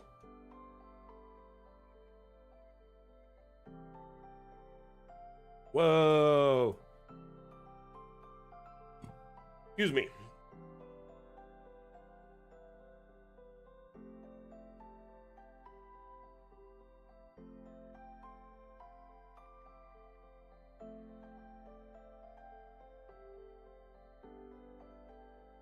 But that's exactly the kind of stuff we like it when you all submit, you know, reports, bug reports in DA or reports on the Discord so we can track it. When you share a report in the support forum, if you can include screenshots or video, a map, logs, anything you can share is so helpful. Specs of your computer. That way we can just make sure it's not a localized issue from your build, or is it something that we did, you know? I like all the individual vaults. Like the private, I'm assuming these are private vaults, right? Kind of like.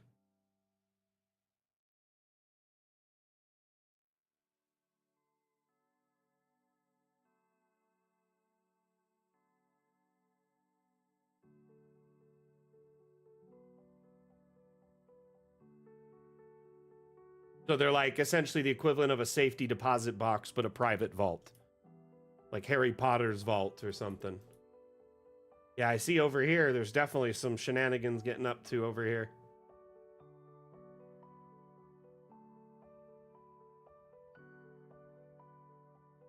Oh, Mar, thank you so much for the kind words. Honestly, we'd be nothing without our community supporting us.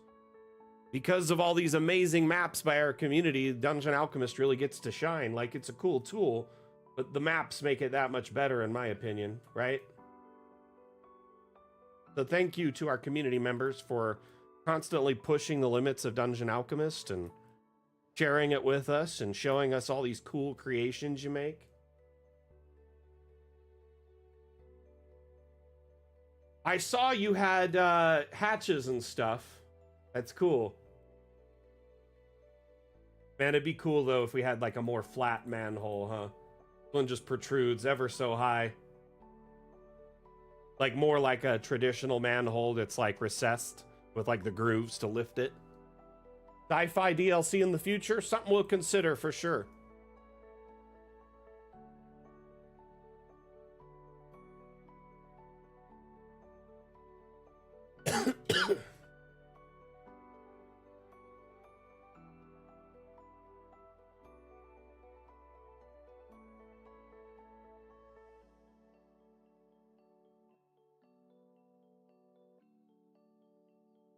I love that you use some mailboxes too. We need more mailboxes. Here, I'll drop off a letter.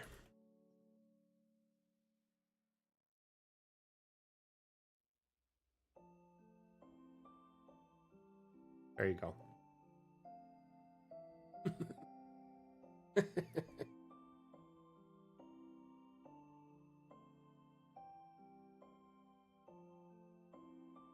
This is very cool, my friend. Sadly, we got to move on. Too much map for me to check out in 5 minutes, but it's awesome. Thank you for sharing. This one's Eduardo's. Eduardo, are you still with us?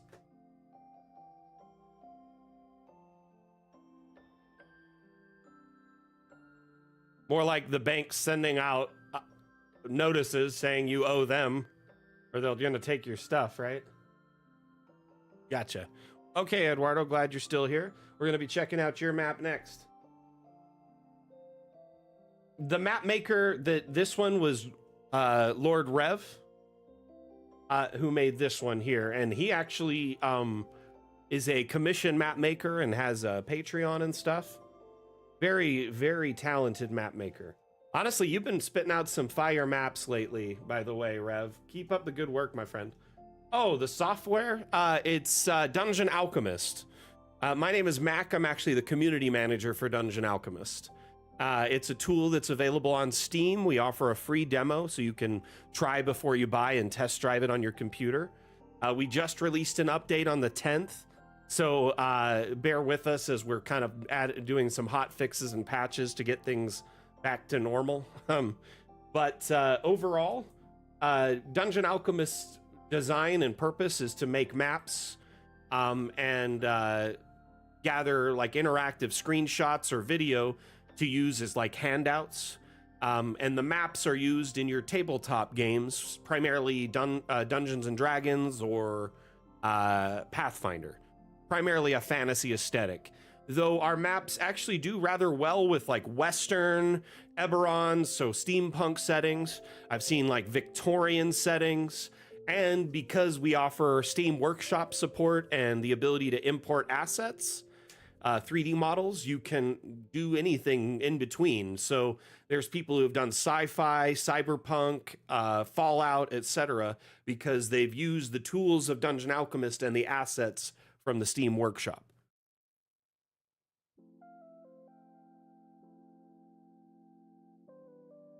I love the wonky nature of this. Here, I'm going to go underground first.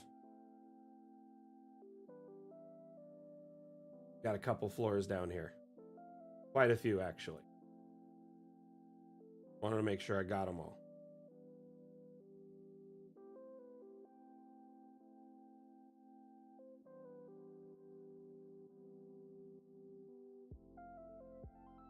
You're using Owlbear? Nice. So are you familiar with the, like, what are they? It's like, they have like plugins or modules, right? For something like that for Owlbear. I can't remember what they call them. Every company does something similar, but it's a different name. But there is extensions is what they call them. Plugins, extensions. So have you heard of Smoke Inspector? Here's the thing. These owlbears, or not these owlbears, these kobolds are way too organized. I expect their beds to be haphazard and twisted and turned. No, I'm just kidding. Honestly, I love this. This looks like such a fun little base.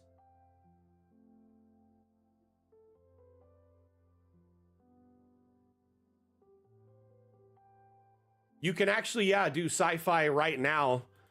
Go look on, like, the workshop, Mard, and type in, like, sci-fi, right?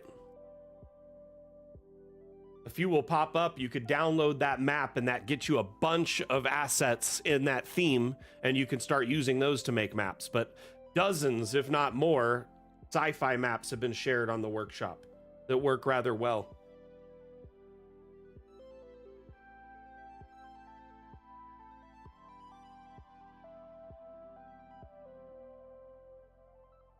There's like a space frigate. There's some spelljammer ships and the like. Sci-fi complexes. Honestly, sci-fi maps are totally possible. They just take a little bit more work because a lot of the assets have to be placed by hand.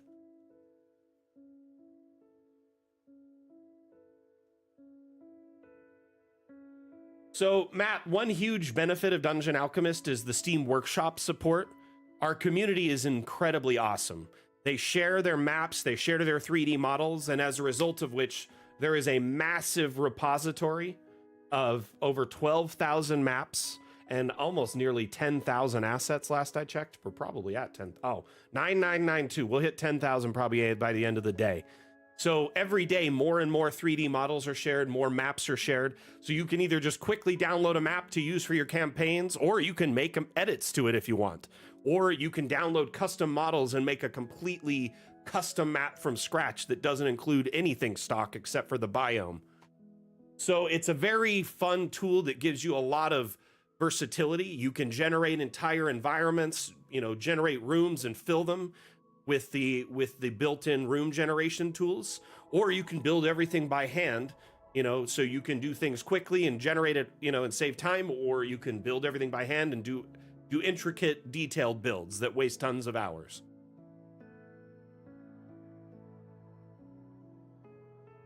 I really love the underground complex here. I gotta say, Eduardo, it's so intricate and fun. I think my favorite was just these little areas with like the mushrooms and stuff, like where the nature's leaking in.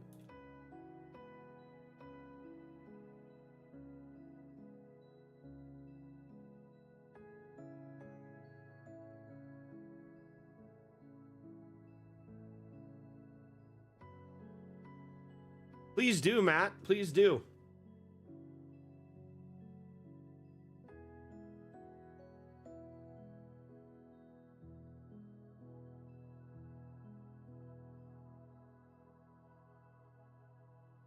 This is insane how many levels you got in this thing, man. It's a beautiful build, Eduardo. Absolutely astounding. Let's go up and check out this Kobold Castle here. Look at this. This is one of the fun parts up here. All this like random structure.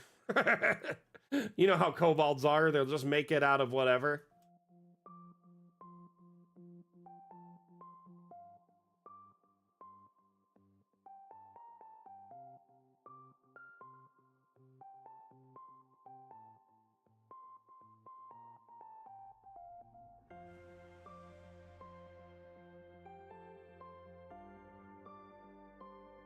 Yeah, Matt, so Dungeon Alchemist has multi-level.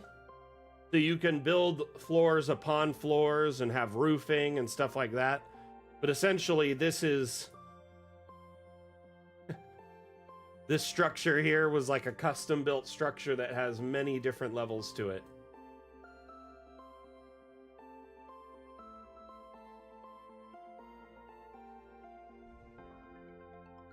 And so you could build maps in Dungeon Alchemist that have seamless multi-level, and then when you export them for, say, a virtual tabletop, each level exports as its own map. So its own floor, its own scene. You would set it up as a scene, and then when your players find a staircase or a ladder or an opening to that level, a portal, whatever, then you just move them all to the next level. Oh, yeah. People are saying they're already going to try making Castle Ravenloft with the new update. So we just launched multi-level and roofing on the 10th. Prior to this, Castle Ravenloft had been built, but like a slice at a time, a layer at a time. Now it's like, you know, people are trying to build the whole thing in a single build. It's going to get crazy for sure. I really like this, Eduardo. This is cool. Like the stacked mezzanine all the way down.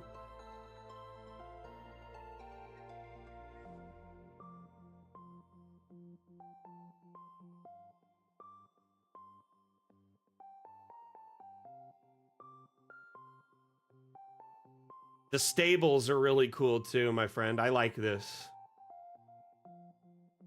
Great work. Yeah, I liked how you did like a slice of the wall. You don't need everything on the other side of it or the whole thing. You get the idea. It's a narrative device. It looks cool. I get what you were doing.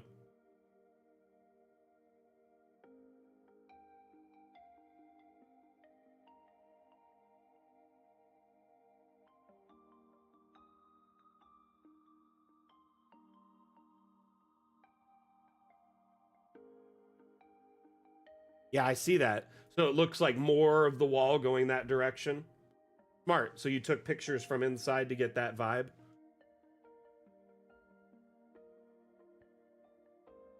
How well does this transfer if you tried to remotely? What do you mean, ridiculous rogue? Are you mean trying to play remotely? Man, we got to be fast for the next few maps.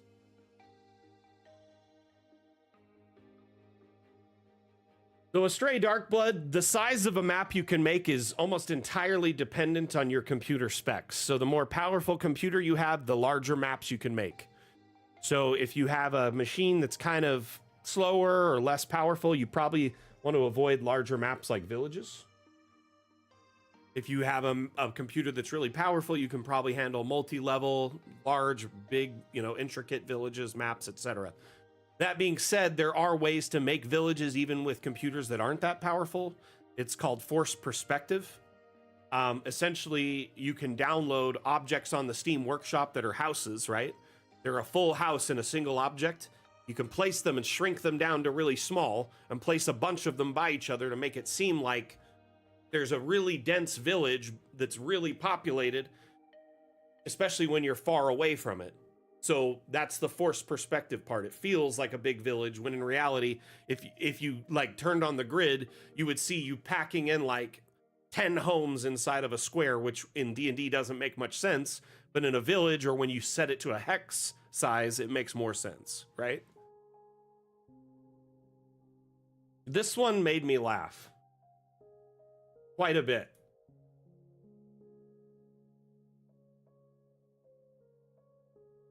We got some UFO shenanigans here.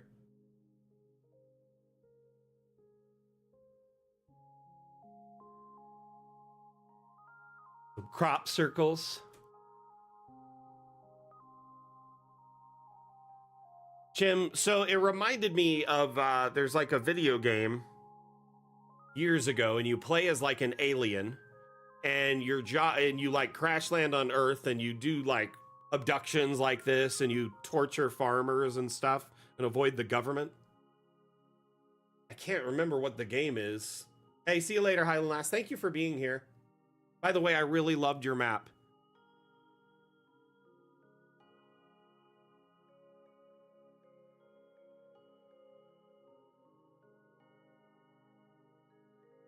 We got cows. Yes, destroy all humans. That's the name of the game. Thank you. But look at this shenanigans here. There's a secret laboratory here.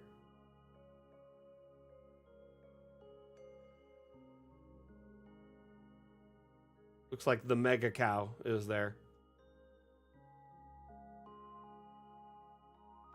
I am so happy you love them because I feel like they definitely wanted your approval when they were making them. So, no, seriously, they were eager to know your thoughts on them.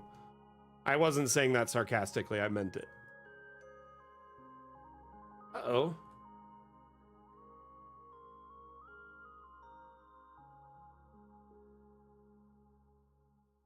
Right? That is a neat grain silo with a secret down below.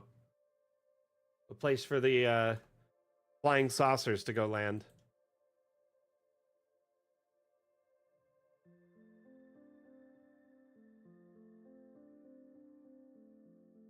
Nice, Nemka. Glad to hear it. That's so cool.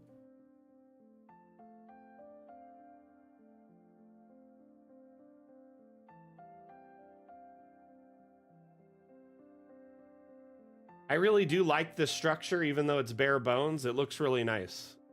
And I think that's kind of the point, is it's really just designed to look like it's real. I always love your signs. Moonlight Dairy. Well, the thing is because it feels like it's a government front at the moment with all of this underground stuff. So it's a facade almost. It feels like just like a looks real on the front, right? So here's the dairy's lovely farmhouse. And then you go in and then it's actually like an underground laboratory for the government where they allow cows to get abducted, or they are giving these cows to the aliens because aliens love cows for some reason. I mean, you know, a lot of us love beef, so I get it. Holy cheese? Okay, holy cheese. Never mind. My bad.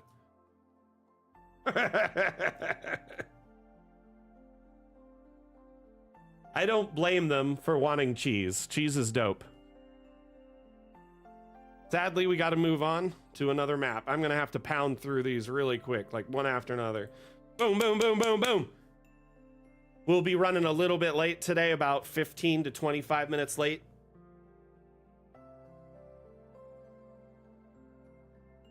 And the theme we ended up choosing for next Fun with Objects is magical disasters, right? Was that the one that got the most votes?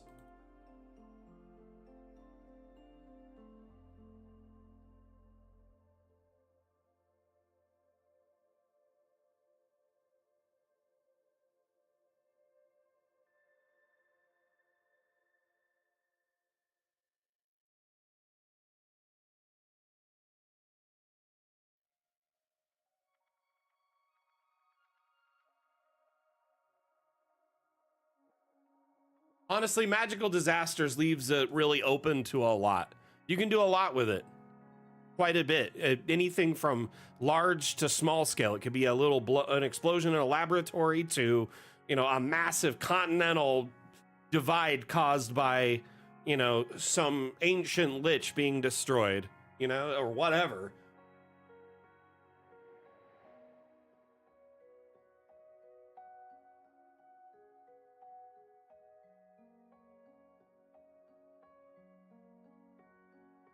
Oh my goodness.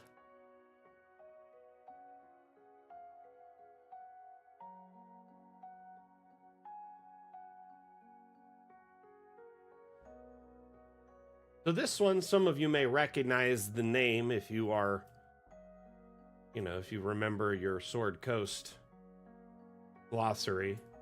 But this is Succumber, which is a small little town, I believe just south of Watergate, like southeast of Watergate, something like that. Or Waterdeep, not Watergate. Sorry, I'm dumb. Watergate. Oh my goodness. Waterdeep. I'm sorry.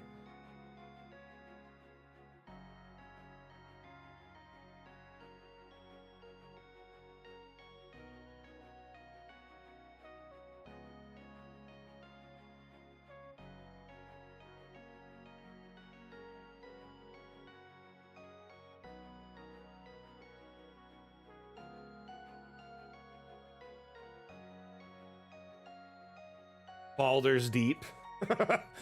I'm sure Baldur loves it when people get that mixed up.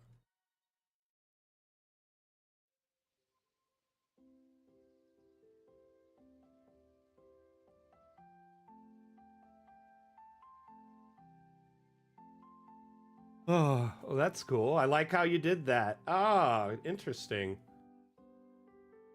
Cool.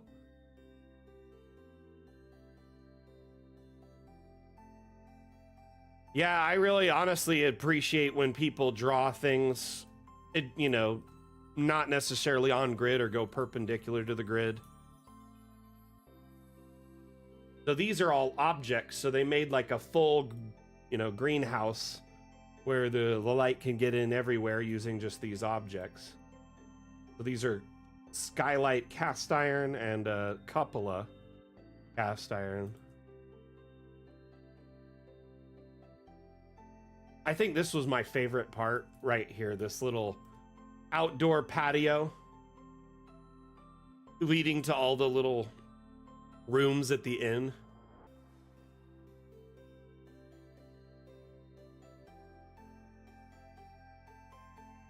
But if you look at the grid, right? The road off grid for the most part. Excuse me.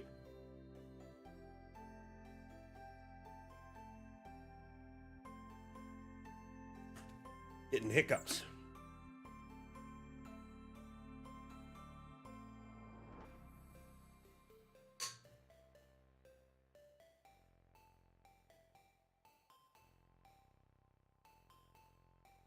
Say what, Chim?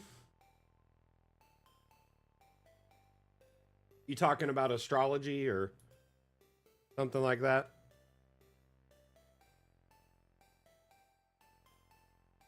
Ah, gotcha. Uh-oh. That's what happens when you start multi-streaming and multi-chatting. Start mixing them up.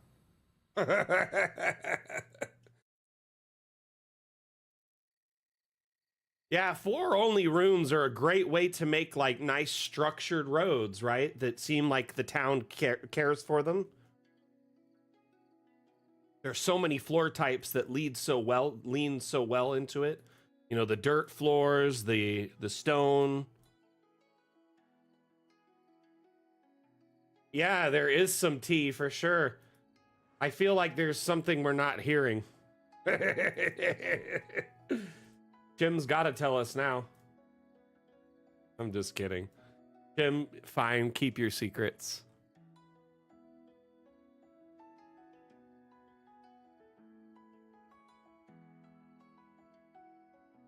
I have a map to make. You're just bailing. I love the little covered like parking area with the little patio inside.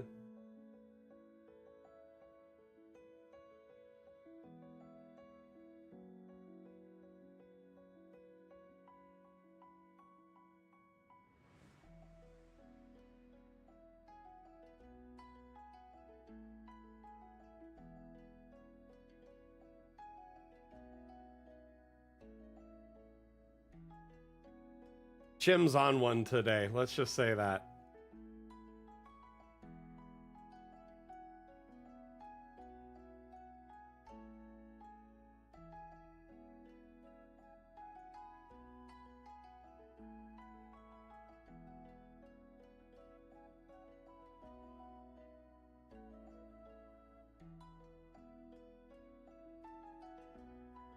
A cool map. Sadly, though, we have to move on. Great use of the new mausoleum room type.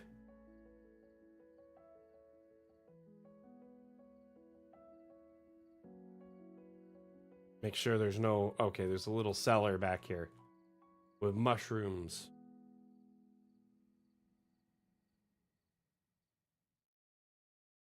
So it's underneath here.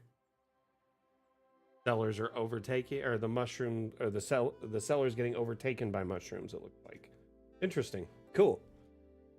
Possible mission for your players. I also love this little, just broken down house on the side. Probably one of the first homes in the village. Long forgotten. Be a trade post or something. The open air smithy. Very cool. Love them. Yet again, I think being inside with that much heat would be excruciating.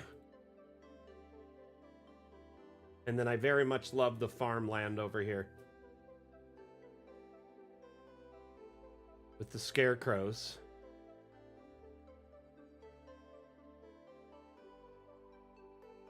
All right, next map.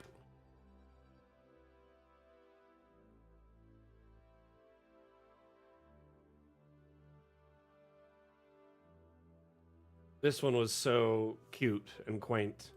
Island Lass did a great job on it. It's too bad she didn't get to stick around.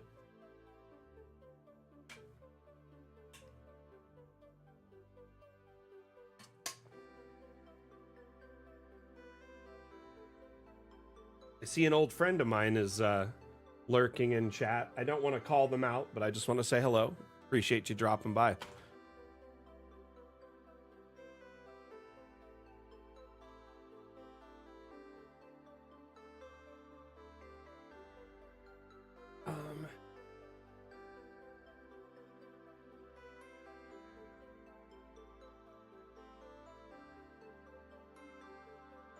So what I love the most is this like little river next to the beautiful entryway, okay? Absolutely astounding entry. And this is essentially a, you know, a massive stable block and like horse training farm, if you will. So you have an entry here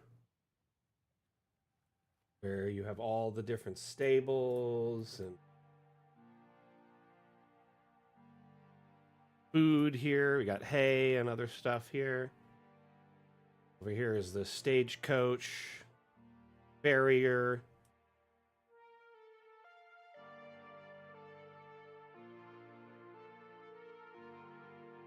And Highland Lass actually owns horses and takes care of them and knows a tremendous amount horses.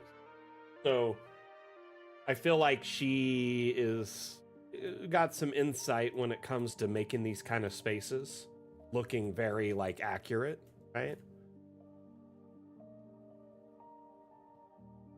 The mucking station, it looks like.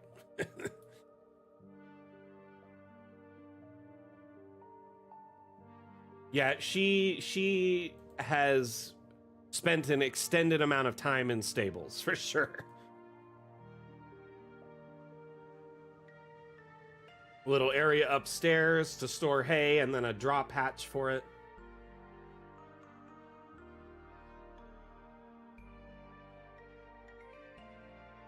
Nice vaulted areas for the horses, but a little catwalk, you know, like a little walkway over the top to keep an eye on them from above.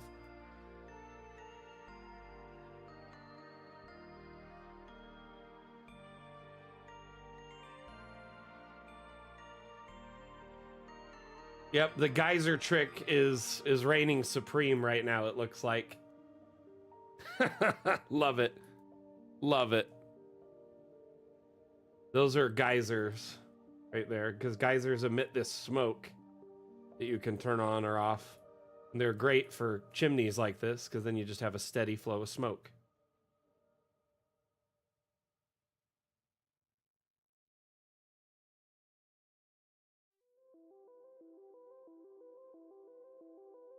So if you look in these chimneys, the smoke coming out of them is actually an object that's called a geyser.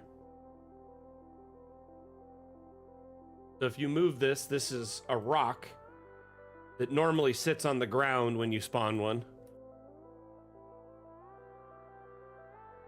And they just kind of emit smoke all the time. So what Highland Lass did is use the trick I shared with her on my build, and essentially you raise the geyser up and shrink it down. If you disable collisions, you can raise it up and down, shrink it, and then kind of tuck it inside of where the chimney would be.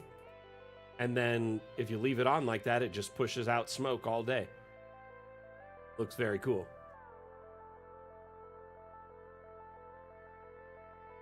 That works too, Rev. The problem is it's harder to move the effects on an abstract than it is to, you know, just move a geyser.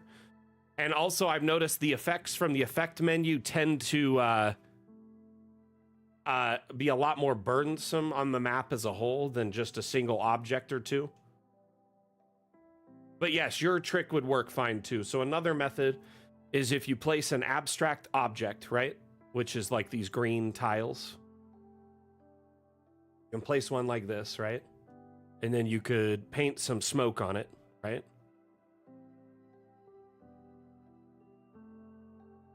Something like this, right?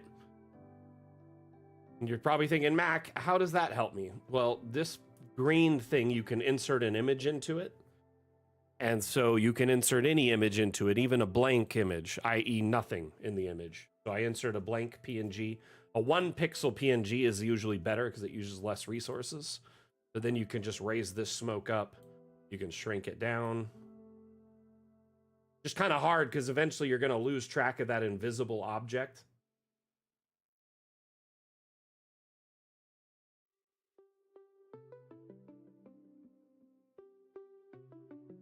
It's really just preference. I think either one works. If you need flames or something up high, this is probably the ideal. You know, using an abstract, like floating in the flames in the sky or making clouds feel more animated. But you know, just a little chimney stack, the geyser's a great pick. I love misusing objects and making them do different things. It's fun.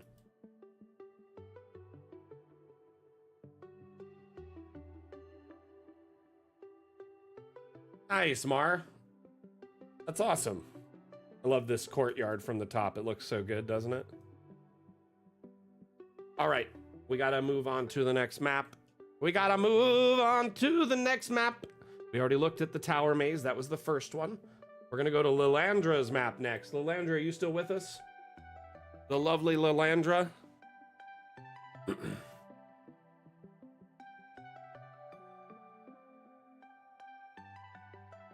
Awesome. I'm excited to share your guild house.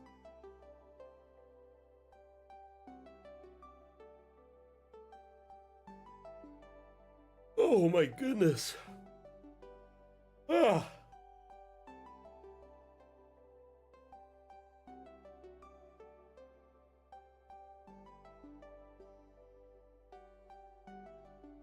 Oh, no worries, Tropism. That's what I'm here for, is to offer tips, tricks, guidance, you know, to make sure your map making is as easy and fluid and simple as it can be.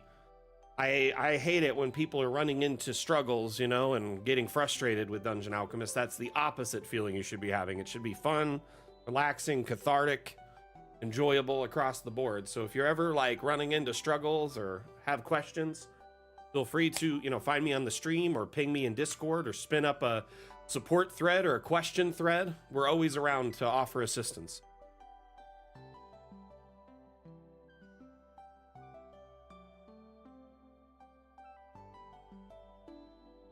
Map's still loading, taking a second.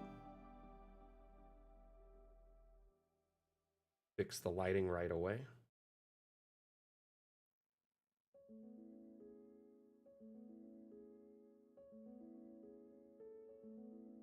This thing is epic.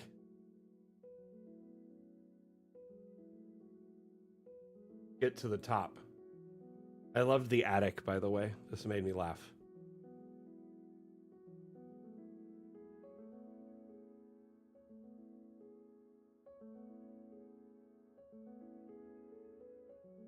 Fortunately, I'm gonna have to load this map on low just to frames. Jogging.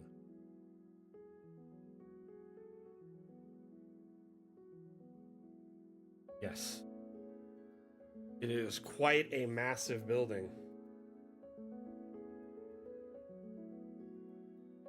When I was going through the levels and saw the attic, I laughed out loud, like audibly. It made me smile and chuckle because I just was like, "Oh, this is an attic. Perfect." And people have asked me, "How would I make an attic?" I'm like, "Just make a top floor that's nothing in it but junk. You know, fill it with storage and stuff covered in sheets." And you did that. You basically made the perfect attic. And for a place this big, they probably have a lot of replicate furniture as backups, or, you know, things were, you know, old furniture that they replace with new things and have these old ones just stored up here. You know, just seeing this attic reminds me of a tune that I made years ago that was a character who had found a kind of a, basically they were homeless and they found an attic space like this that was full of like furniture and items and things like this that weren't being used, and they found a way to sneak into this attic successfully, and they made like a little apartment inside where they put everything off to the side and kind of hid where they were and made like a little crawl area they could get into. That was kind of my RP for the character, was they kind of were living their life on the run for a while and ended up homeless. But it reminded me of that so much because I always envisioned it just a place full of stuff like this, with like just everywhere, placed haphazardly wherever it'll fit. Oh my gosh, fireball up here would be disastrous. No, no, no, no, no, no, no, no, no, no, no, no, no, no, no.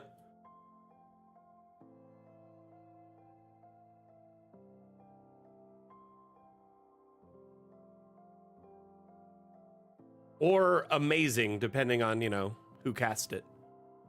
Beautiful, some pyros would say. Say, if you're Nixie, it would be an opportune moment to burn down the castle.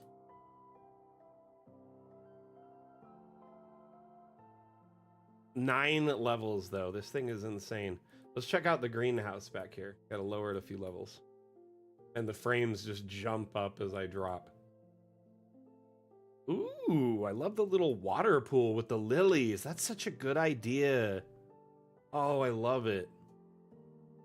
It makes it so neat.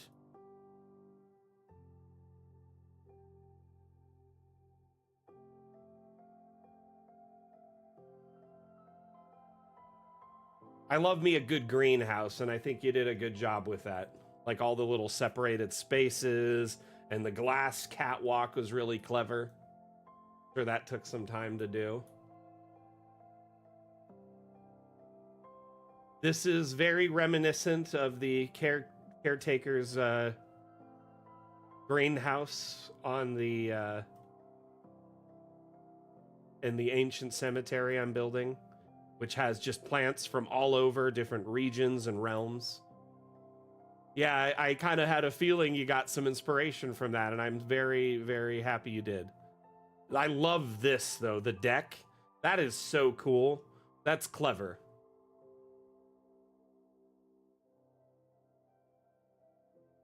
See what you did there. So cool. Just being able to view it from above is so neat.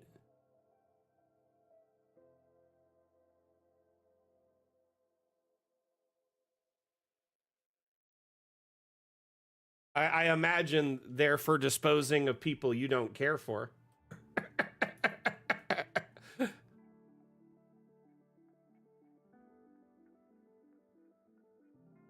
Hey, see you later, Matt. Thank you for being here. And I see you followed the stream earlier. Much appreciated for that. You're welcome back anytime. Let's check out this little structure over here. This is just like a little tiny caretaker's cottage. Simple. Groundskeeper. Doesn't need much. Uh-oh. Blank down here. Is this the basement level? Oh, that's just foundation. I like what you did there. That's exactly how I was describing to do a foundation earlier. Just make a bottom level that is nothing. It's blank slate. And if you really wanted to, you could fill this up with something, technically. Like, if you wanted to, there's these, like, structural objects in here that are, like, stone platforms that fit in these really nice, especially if collisions are off. Whoop, whoop, whoop. You could just fill this in really quick. That being said, not a requirement. Because, yeah, exactly, you have the raised porch. I see exactly what you did here. It's smart.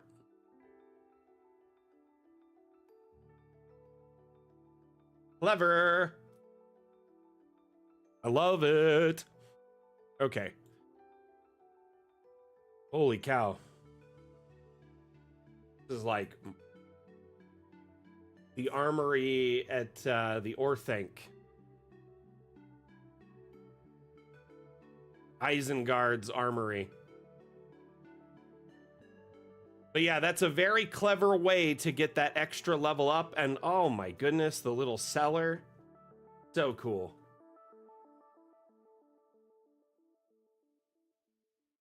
Pipes. That's a lot of golems defending here.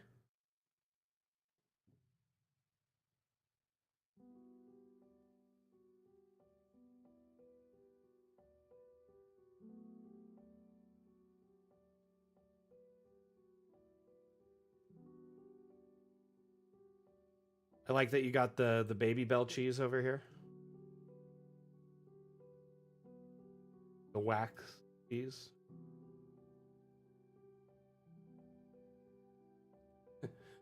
I was gonna say this is Boogie Oogie. I'm the Boogie Oogie Man. It's a mud elemental, actually.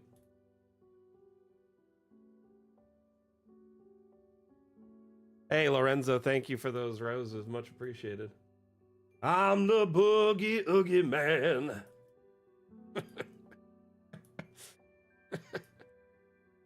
You're joking. What does he say? Honestly, I haven't thought of that song in a long time.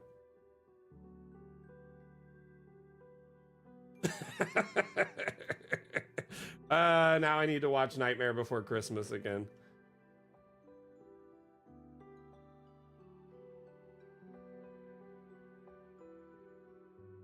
Too fun.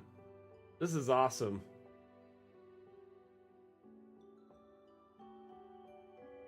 Just wanted to make sure I didn't miss anything too major here. So that mud elemental might be able to sneak his way up into there.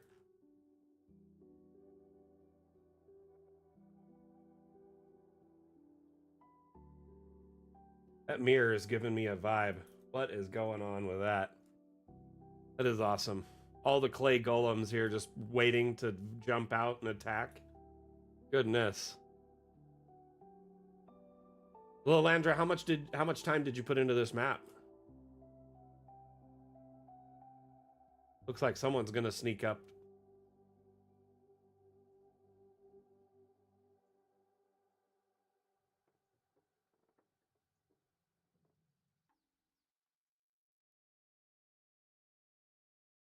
Ooh. Didn't notice the symmetry, the parity there. Interesting. Is it a way to get underground? So you use the mirror to teleport down? I think it's a beautiful map. You did a great job. I really love these little topiary gardens outside too.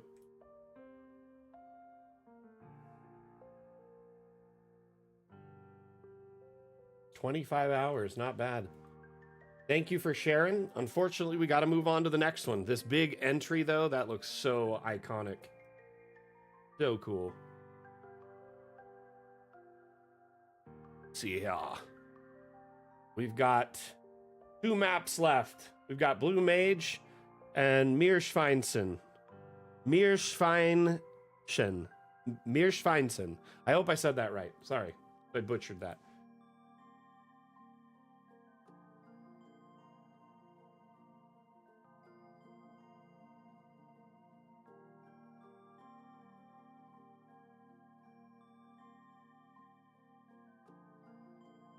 Hey, it looks like we got some follows in the last 10 minutes. L. Carl from Facebook, thank you for the follow. And Astray Darkblood from Twitch, thank you for the follow. Much appreciated. Twin Towers is your map, Lila? Nice. I'm sorry if I butchered your Steam username there.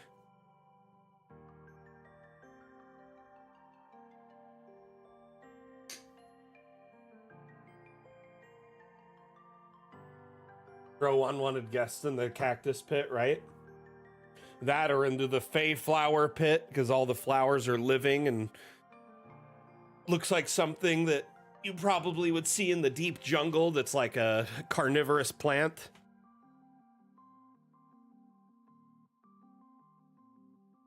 Whenever I see all the Feywild plants, it reminds me of the carnivorous plants from Jumanji.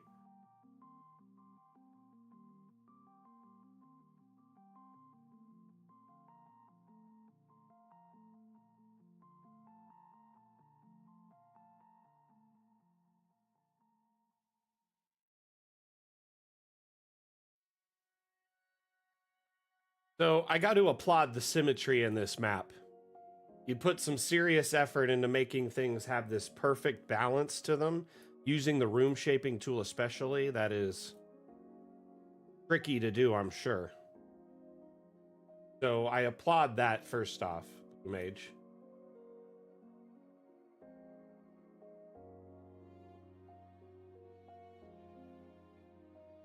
Like these little outlier crop areas. Perfectly balanced in every way. Ah, it means guinea pig? Interesting. That's really cool, Lila.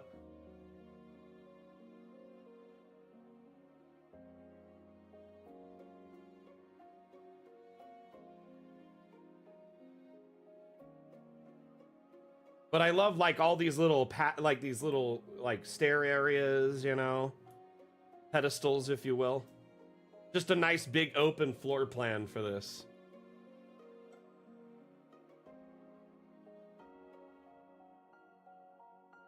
Go up a level. Actually, let's go down. Let's go underground first. We don't want to miss anything underground, right? So underground, we've got this little kind of secret kind of water entrance.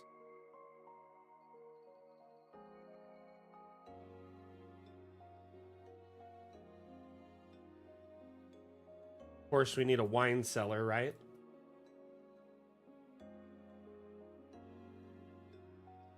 This one looks more like a cell.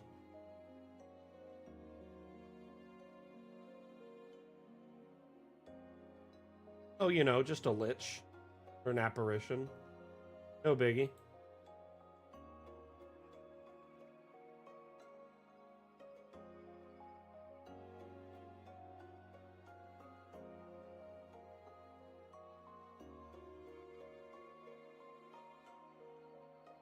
Treasure!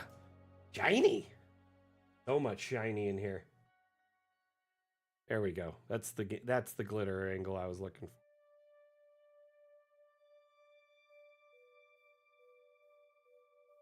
Somewhat less shiny and an ominous glowing goblet. Makes me wonder. Ooh, and it makes you wonder.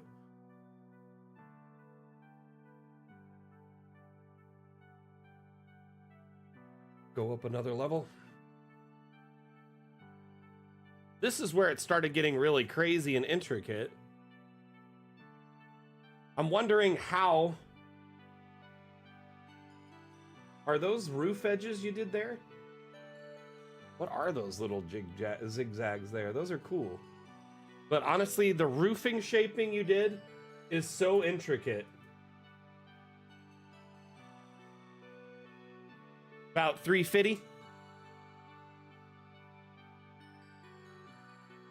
You can have separate pools of different liquids, but water at different levels at this time is tricky. For instance, like this waterfall is an object from the Steam Workshop. It's not a stock object. So to create water at different levels, usually you have to use objects from the workshop to supplement. We do have an update planned later called Water Worlds, which will help with that tremendously.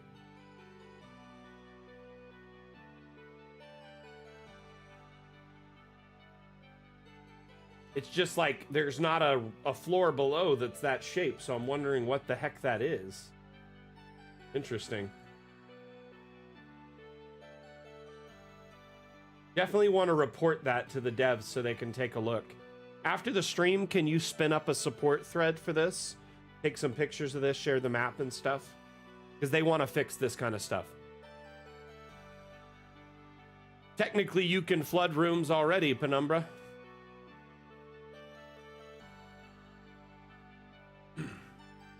The room just has to be below the water line. So...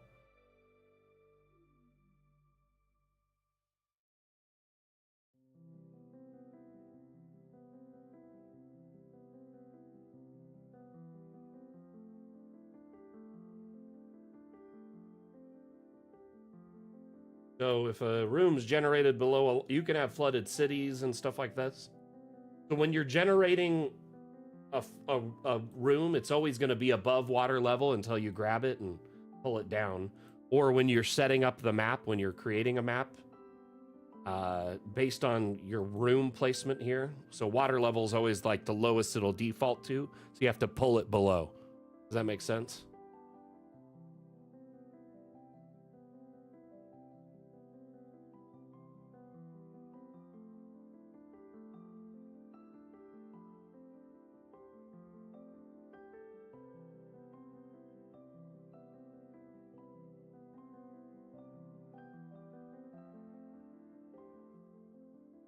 Tropism, for something like that, we'll probably have to have you spin up a thread in the support or question forum, and we can guide you through some methods to try and accomplish that.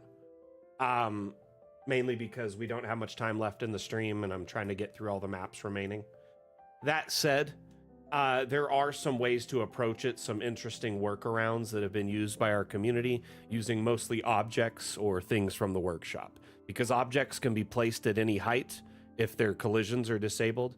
So there's some flowing water, not just waterfalls, but actually flowing water on the workshop that can work. Now, there are maps that are examples as well that we could probably pull up if we can have a discussion on the Discord.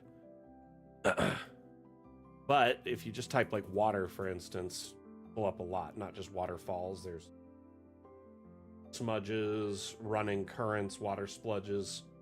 Here's an animated river, so you could potentially have something up above at a higher level. If it were me in your situation, I'd probably just illustrate it as two maps. Or the river below would actually, yeah, that would be the only portion you could have that's the water that you can draw in DA. Waterfalls and everything above would have to be. I'm trying to think of how to accomplish this, but I've seen some maps that do it on the workshop, so it's definitely viable. Take some trickery. Go up a few levels. Check this next. The bedroom, I'm assuming.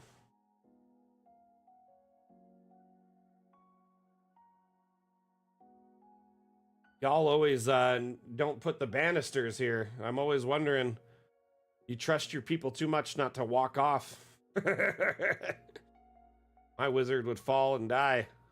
I like how you put rugs under rugs to make a unique looking rug. OSHA has no power here. I mean, it just takes a moment to put them there.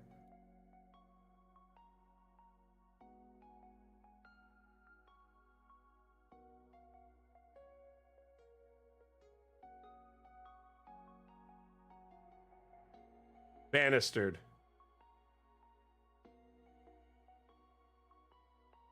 I know, I'm just teasing you, Blue Mage. I think a lot of people don't realize there aren't any by default when it cuts the ceiling. You only have the banister that is on the wood frame of it itself.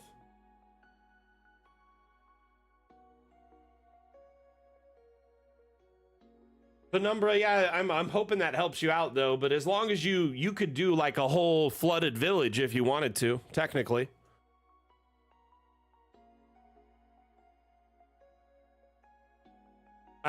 Why not, Blue Mage? Cats tend to enjoy the warmth, right? It's kind of messed up that he's on top of the bear. I like this cat asset. I use it in a few of my maps. Is this one of the dresses that Sack made? Yeah, these are ones that Sack shared. These are cool.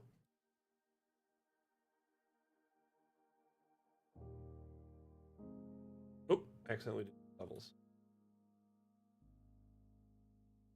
The large kind of open floor plan area for like a little, what is this, a serpent taming lounge, a hookah lounge?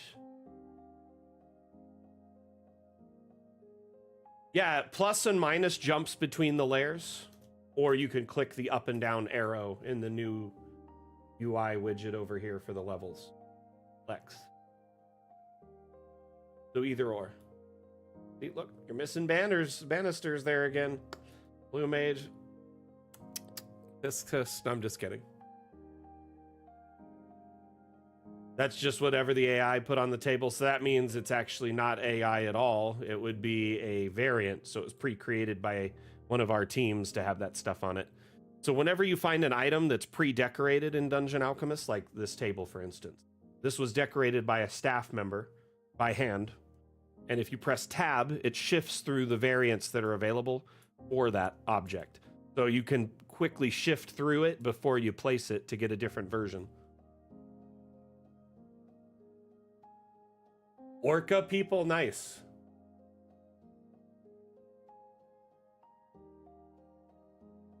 By the way, when we talk about AI in Dungeon Alchemist, I just want to clarify for anyone who is new here or unfamiliar. The AI in Dungeon Alchemist is nothing like your generative AI that you see with ChatGPT, Midjourney, stuff like that. Dungeon Alchemist is very last-gen AI. It's procedural AI, and it's actually very ethically sourced and created. Our AI was developed 100% in-house. All the art that's used in our environment generation and room generation was created by our talented team of artists. All of the data sets and maps used to train our AI were developed and created internally. At no point were any public maps or assets or anything like that used to train our AI or used in our room generation or environment generation. So between the fact that our AI is like dumb last gen AI and also not using any source of unethical, sourcing of material or art or, people's works to train it, we feel like we definitely have taken an ethical approach in its design and development.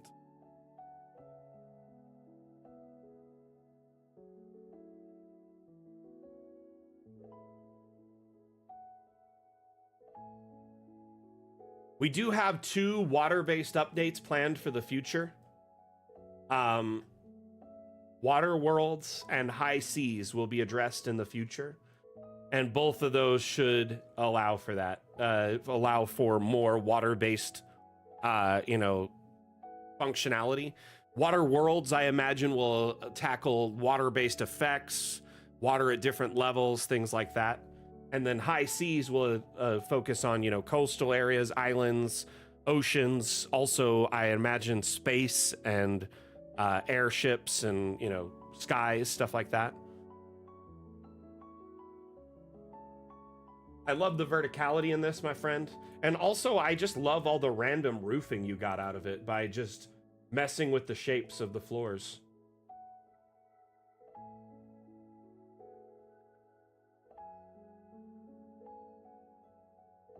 This is cool. Very cool map. Well done, Blue Mage. This cute little quaint house in the back, actually. Quite a mood.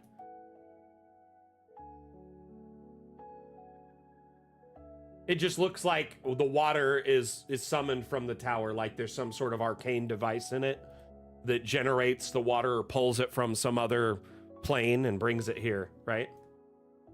So it's whatever it is housing whatever brings the water in.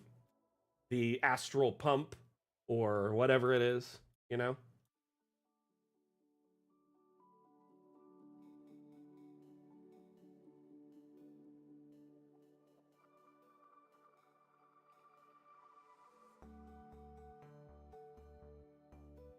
I think my favorite part of the build was this symmetrical garden back here that basically looks like a face.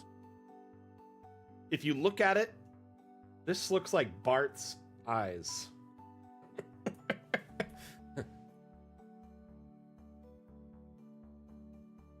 That's a good question, Lex. I don't actually do any of the development with the AI. That would be Wim primarily and Carl, our lead developer and lead artist.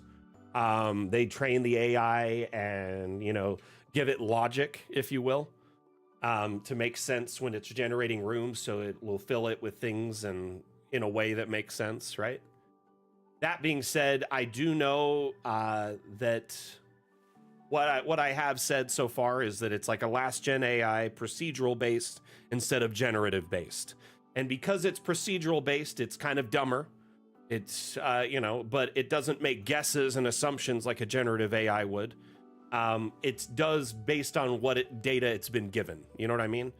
Additionally, one thing I'd like to point out is with procedural AI is sorry, is that essentially they give it tons of data sets and map formats, and then they run it through it hundreds of times, and then that trains it. Does that make sense? So it learns by doing things with repetition, I believe, is something from my understanding of it. Though I could be completely off basis there.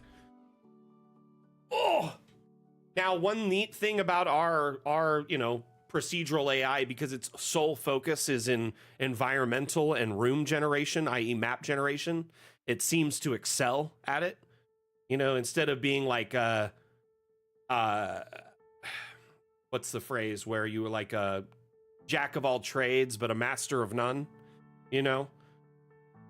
Generative AI is really neat and stuff. Sometimes it's got some neat usages, but with procedural AI, a focus on map making and the fact that it was ethically designed, ethically sourced, ethically produced from top to bottom, the art, the, you know, the room generation, every ounce of the tool's creation was done in-house. It's a very phenomenal accomplishment. You know, I think I've heard them say reinforcement learning before, Icebreaker, but I could be wrong. Honestly, it's all this stuff goes way over my head and my pay grade. Maybe I need to get one of the devs on the stream and they can answer these questions more elaborately.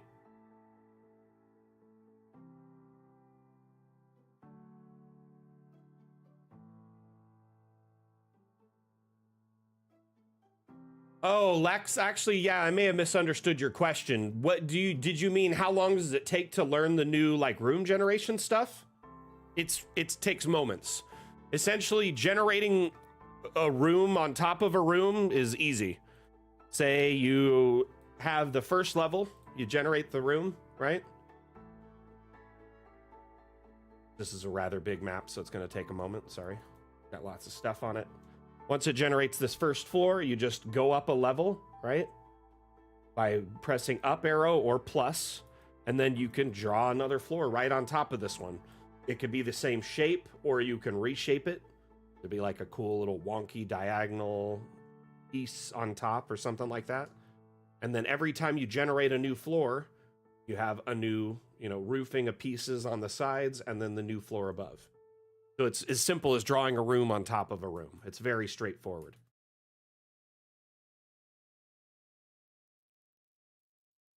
Okay, let's get to that last map because we are running long today. Holy cow. Yeah, essentially we give it a whole bunch of data sets and it'll pump out maps and rooms and we're like, this looks good. And then it keeps that. And then if it's bad, we're like, this looks bad. And then it removes it from its logic. That's at least from what I've been told or understand of it.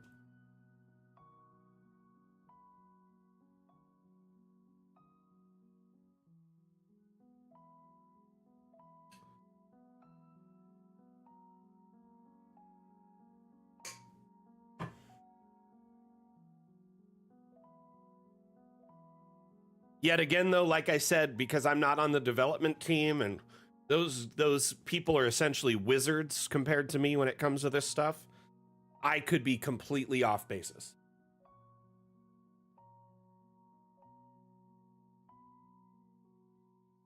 Hey, Bartholomew, thank you for hanging out, even running long today.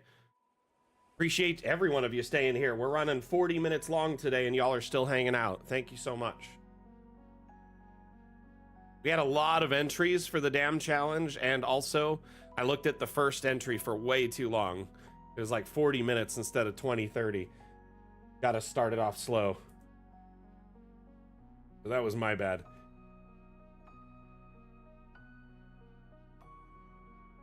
First answer was what you're looking for. Gotcha. I don't mind hanging out, vibing, extending the stream.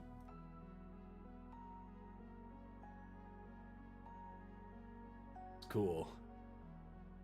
So this map is 2 towers, both kind of a different spectrums here. Like one's like life, and it seems like the other has like darkness.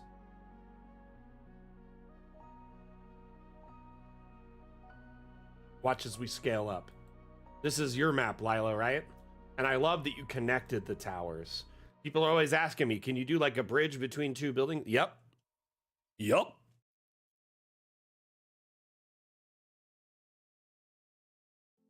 Love the attic too.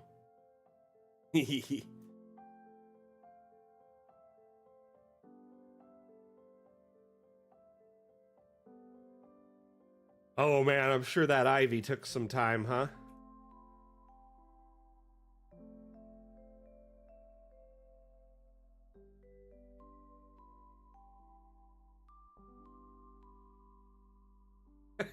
I don't envy you there. I know ivy takes time to get it looking right.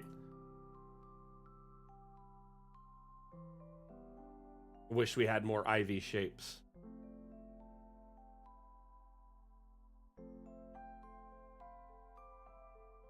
Oh, because you did the wisteria instead?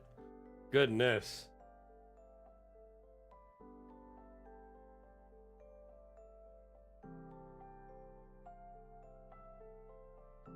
This map has so much verticality to it. I want to do one thing really quick. I also love the roof shaping on this. I just think that looks so fun.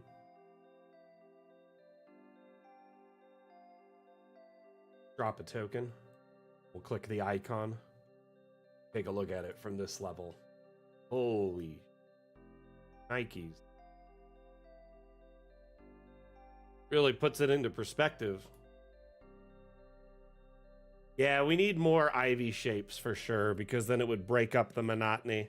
I end up merging pieces together. If you turn off collisions, then they're not just a snappable piece, and you can kind of overlay them and get more depth to them. You know what I mean? But this just looks so epic. Hey, Bradley. Yeah, Dungeon Alchemist works great for that. In fact, we have some features that are ideal for use with like TV or projector tabletops. So, I mean, you can either export your maps and use them with a virtual tabletop, or just export them as like an image or a looped video and just run them on your TV as like a slideshow or looped videos in like, you know, just one after another in the media player. Or you can enable the grid in Dungeon Alchemist, you know, get into the top down or bubbled perspective, and then disable the UI, right? At which point you have essentially a, you know, a 3D live version of your maps that your players can interact with and move their tokens around on the table. And in DA, because you can use hotkeys, well, looks like you can't in this perspective, huh? So you can essentially just go out to that view, right?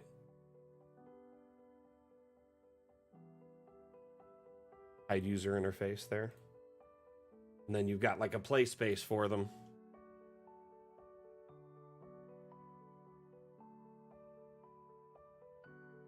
Alrighty, let's take a look at this in depth.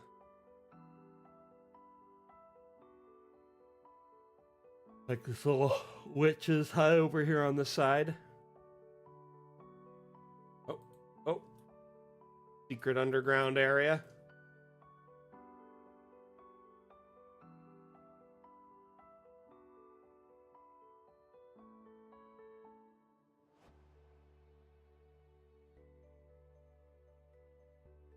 I mean, realistically, if you're playing in Dungeon Alchemist, it's kind of tricky because it's not really ideal for play. You know what I mean? It's more meant for making the maps, not for running the maps.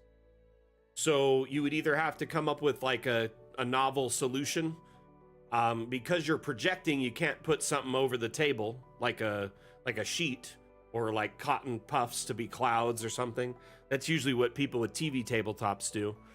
So in your case, you'd have to get creative, like an object. So you could use like an abstract like this one here.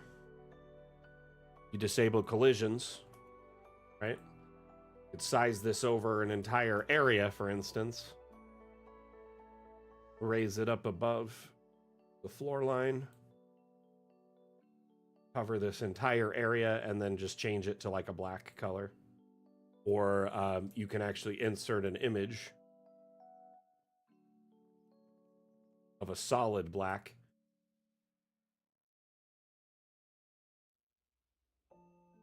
On a different level now. I raised it too high. Assuming like I just wanted to block this. You could also break these up into squares over each room or area. So you have several of them and you peel them back. That's kind of a way to do it within Dungeon Alchemist. However, what I would recommend is exporting your maps and using a virtual tabletop software to run the game. So you could use like Foundry or Fantasy Grounds, Roll20, and those offer Fog of War, line of sight stuff. So essentially your players won't be able to see into the room until they've entered it or can peek through a window. You know what I mean? So if it were me in your shoes, I'd probably export the map to like Foundry and then run the game through Foundry or Roll20 or whatever. And then you can set your players to all have shared vision. So when they're moving their tokens around, when they open a door, they can see inside now. But yeah, Fog of War is ideal because it's meant for that purpose, right? And these tools have it built in and they line up with our walls, windows, doors, lighting and everything, and automatically gives you the information for that in that tool. There's you know, Foundry has a one-time cost, but it's a lifetime license. Same with Fantasy Grounds. Roll20 has a monthly fee. Others are free, but they vary in quality and what you can do with them, right?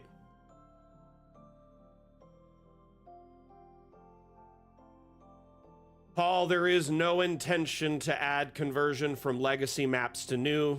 The lock and the legacy notation is to indicate that old maps are legacy and they will not be able to be upgraded. This is the first time in our entire development history that we had some backwards compatibility issues. the very first time that a map from an older update isn't fully compatible with the new update. Because so many fundamental changes were implemented at the core foundation of Dungeon Alchemist to make multi-level and roofing work, there is just no way those old maps can be converted, or we would have included it and automatically done it. Why would we give you a map that's there and just taunt you and not show you how to do it or give a tool to convert it right into it? The reason it's there is because it can't be converted.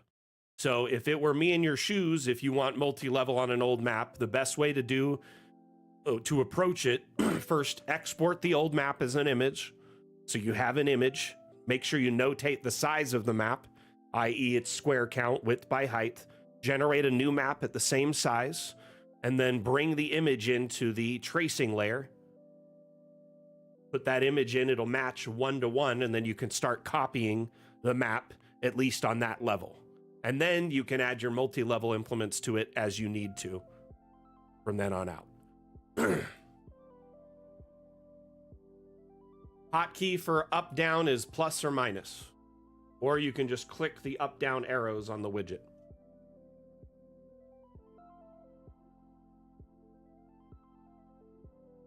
Honestly, I don't think it'll happen in the future, Paul. There was just so many differences between the old maps and the new maps. Hundreds of thousands of objects got depreciated, deleted, removed to make them compatible or updated with multi-level. Walls got changed, doors, windows. We added hundreds of new objects and tools to function with, or not hundreds of new objects and tools, hundreds of new objects and dozens of new tools to implement with multi-level, and they just don't function correctly in the older maps. They likely will never get that. You can still open them, you can still edit them, you can still export them, you can still share them on the workshop, you can still download legacy maps on the workshop. So you still have an extreme amount of functionality in legacy maps. And if you want to add multi-level in a legacy map, you can do so by hand using objects, which was how multi-level was accomplished before this update. People would stack objects and create the second level by hand. So it is still very possible to get a multi-level in an old map. It's just not with these new tools. Yeah, I know, it's a bummer. It is a bummer, especially as the community manager, to have to tell you all that over and over and over again, because I like giving solutions, not no's. So unfortunately, this was a rare case of backwards compatibility bit us in the ass.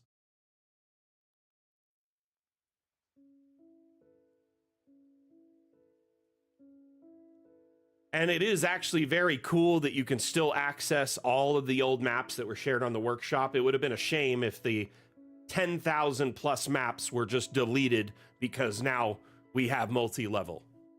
Like, could you imagine how sad that would have been if this repository was reset because multi-level was added and roofing? I still think those old maps are just as valid or good. And there's plenty of them that had multi-level before multi-level was added officially. So in my mind, I'm happy that we still have the legacy maps, the ability to edit them and make changes and, you know, share them if needs be. Sadly, the lack of the multi-level through the room tool, it is an atrocity. It's a bummer, but at least, you know, we get all of this functionality still.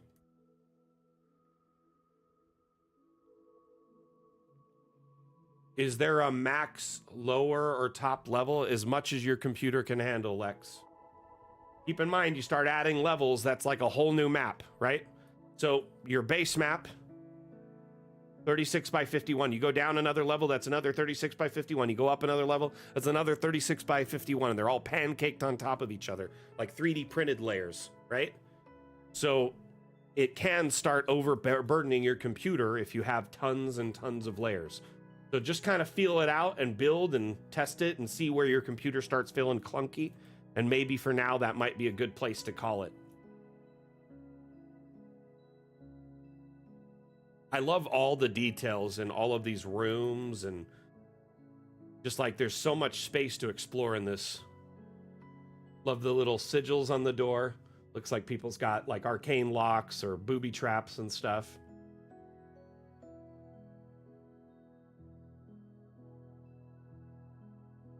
All right. Sadly, though, I want to wrap up the stream because I am now An hour over. We ran extra long today to make sure we covered every map.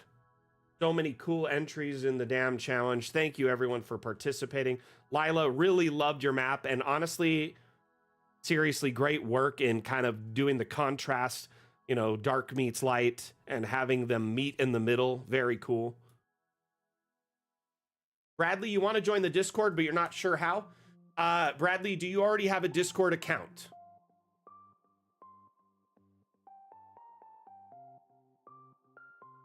Atlam, can you drop the link for Bradley? I'm not sure which stream he's in on YouTube.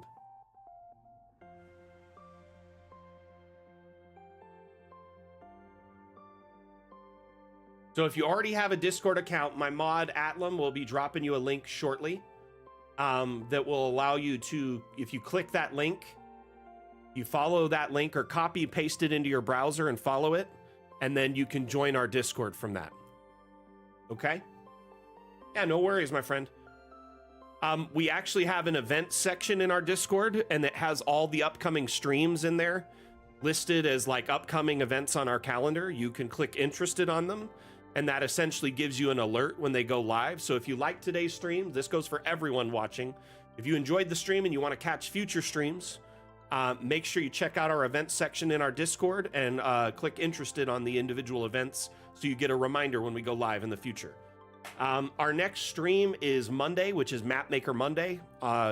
We start at 9 a.m. Pacific. That's 12 p.m. Eastern, 4 p.m. UTC.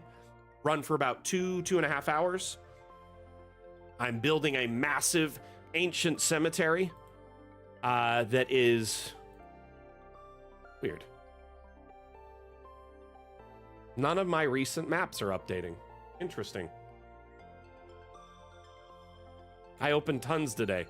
Because I opened them from the workshop thing, they don't run into recent maps. Anyway, I'm building this massive cemetery. It's like 85 by 83, and I've been building it for several months, about an hour a week, and it is slowly taking shape, and it's nearing completion. Trying to load it really quick before we end the stream. We'll be working on that Monday, answering questions in AMA format, which means alchemist me anything. So if you got any Dungeon Alchemist related questions, hit me up during the stream and I will do my best to provide you real-time support. If you have any suggestions, feedback, I'll take notes, pass it on to the devs. And the cool thing about attending the stream is it's like you're attending a course or a class, and I'm, you know, Professor Mac, Professor Alchemist, there to assist you, provide guidance, and answer your questions.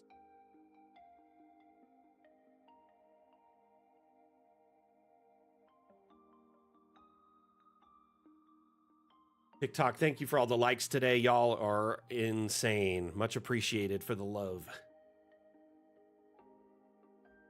This is the map we're working on Monday, and it is rather extensive, and it's taken shape over a long period of time, and it is nearing completion. I'm adding a little bit more each week, but we added tons of new graves, which is going to speed this up tremendously. This is the section I'm working on right now, just trying to pack in tons of graves and make them make sense. Gonna do a little park here. You can see there's lots of graves, a large cathedral, the caretaker's cottage and property over here, lots of cool stuff. Anyway, thank you everyone for attending. If you want to check this map out on Monday and follow along with the build, make suggestions and share feedback towards the build, be sure to tune in. Yeah, otherwise, we'll see you next time. I give a damn, all right? Mac, your community manager, signing off. Bye. We're going to run a quick Dungeon Alchemist themed ad, and then we're going to wrap up the stream. Thanks, everyone, for being here. Appreciate you all so very, very much.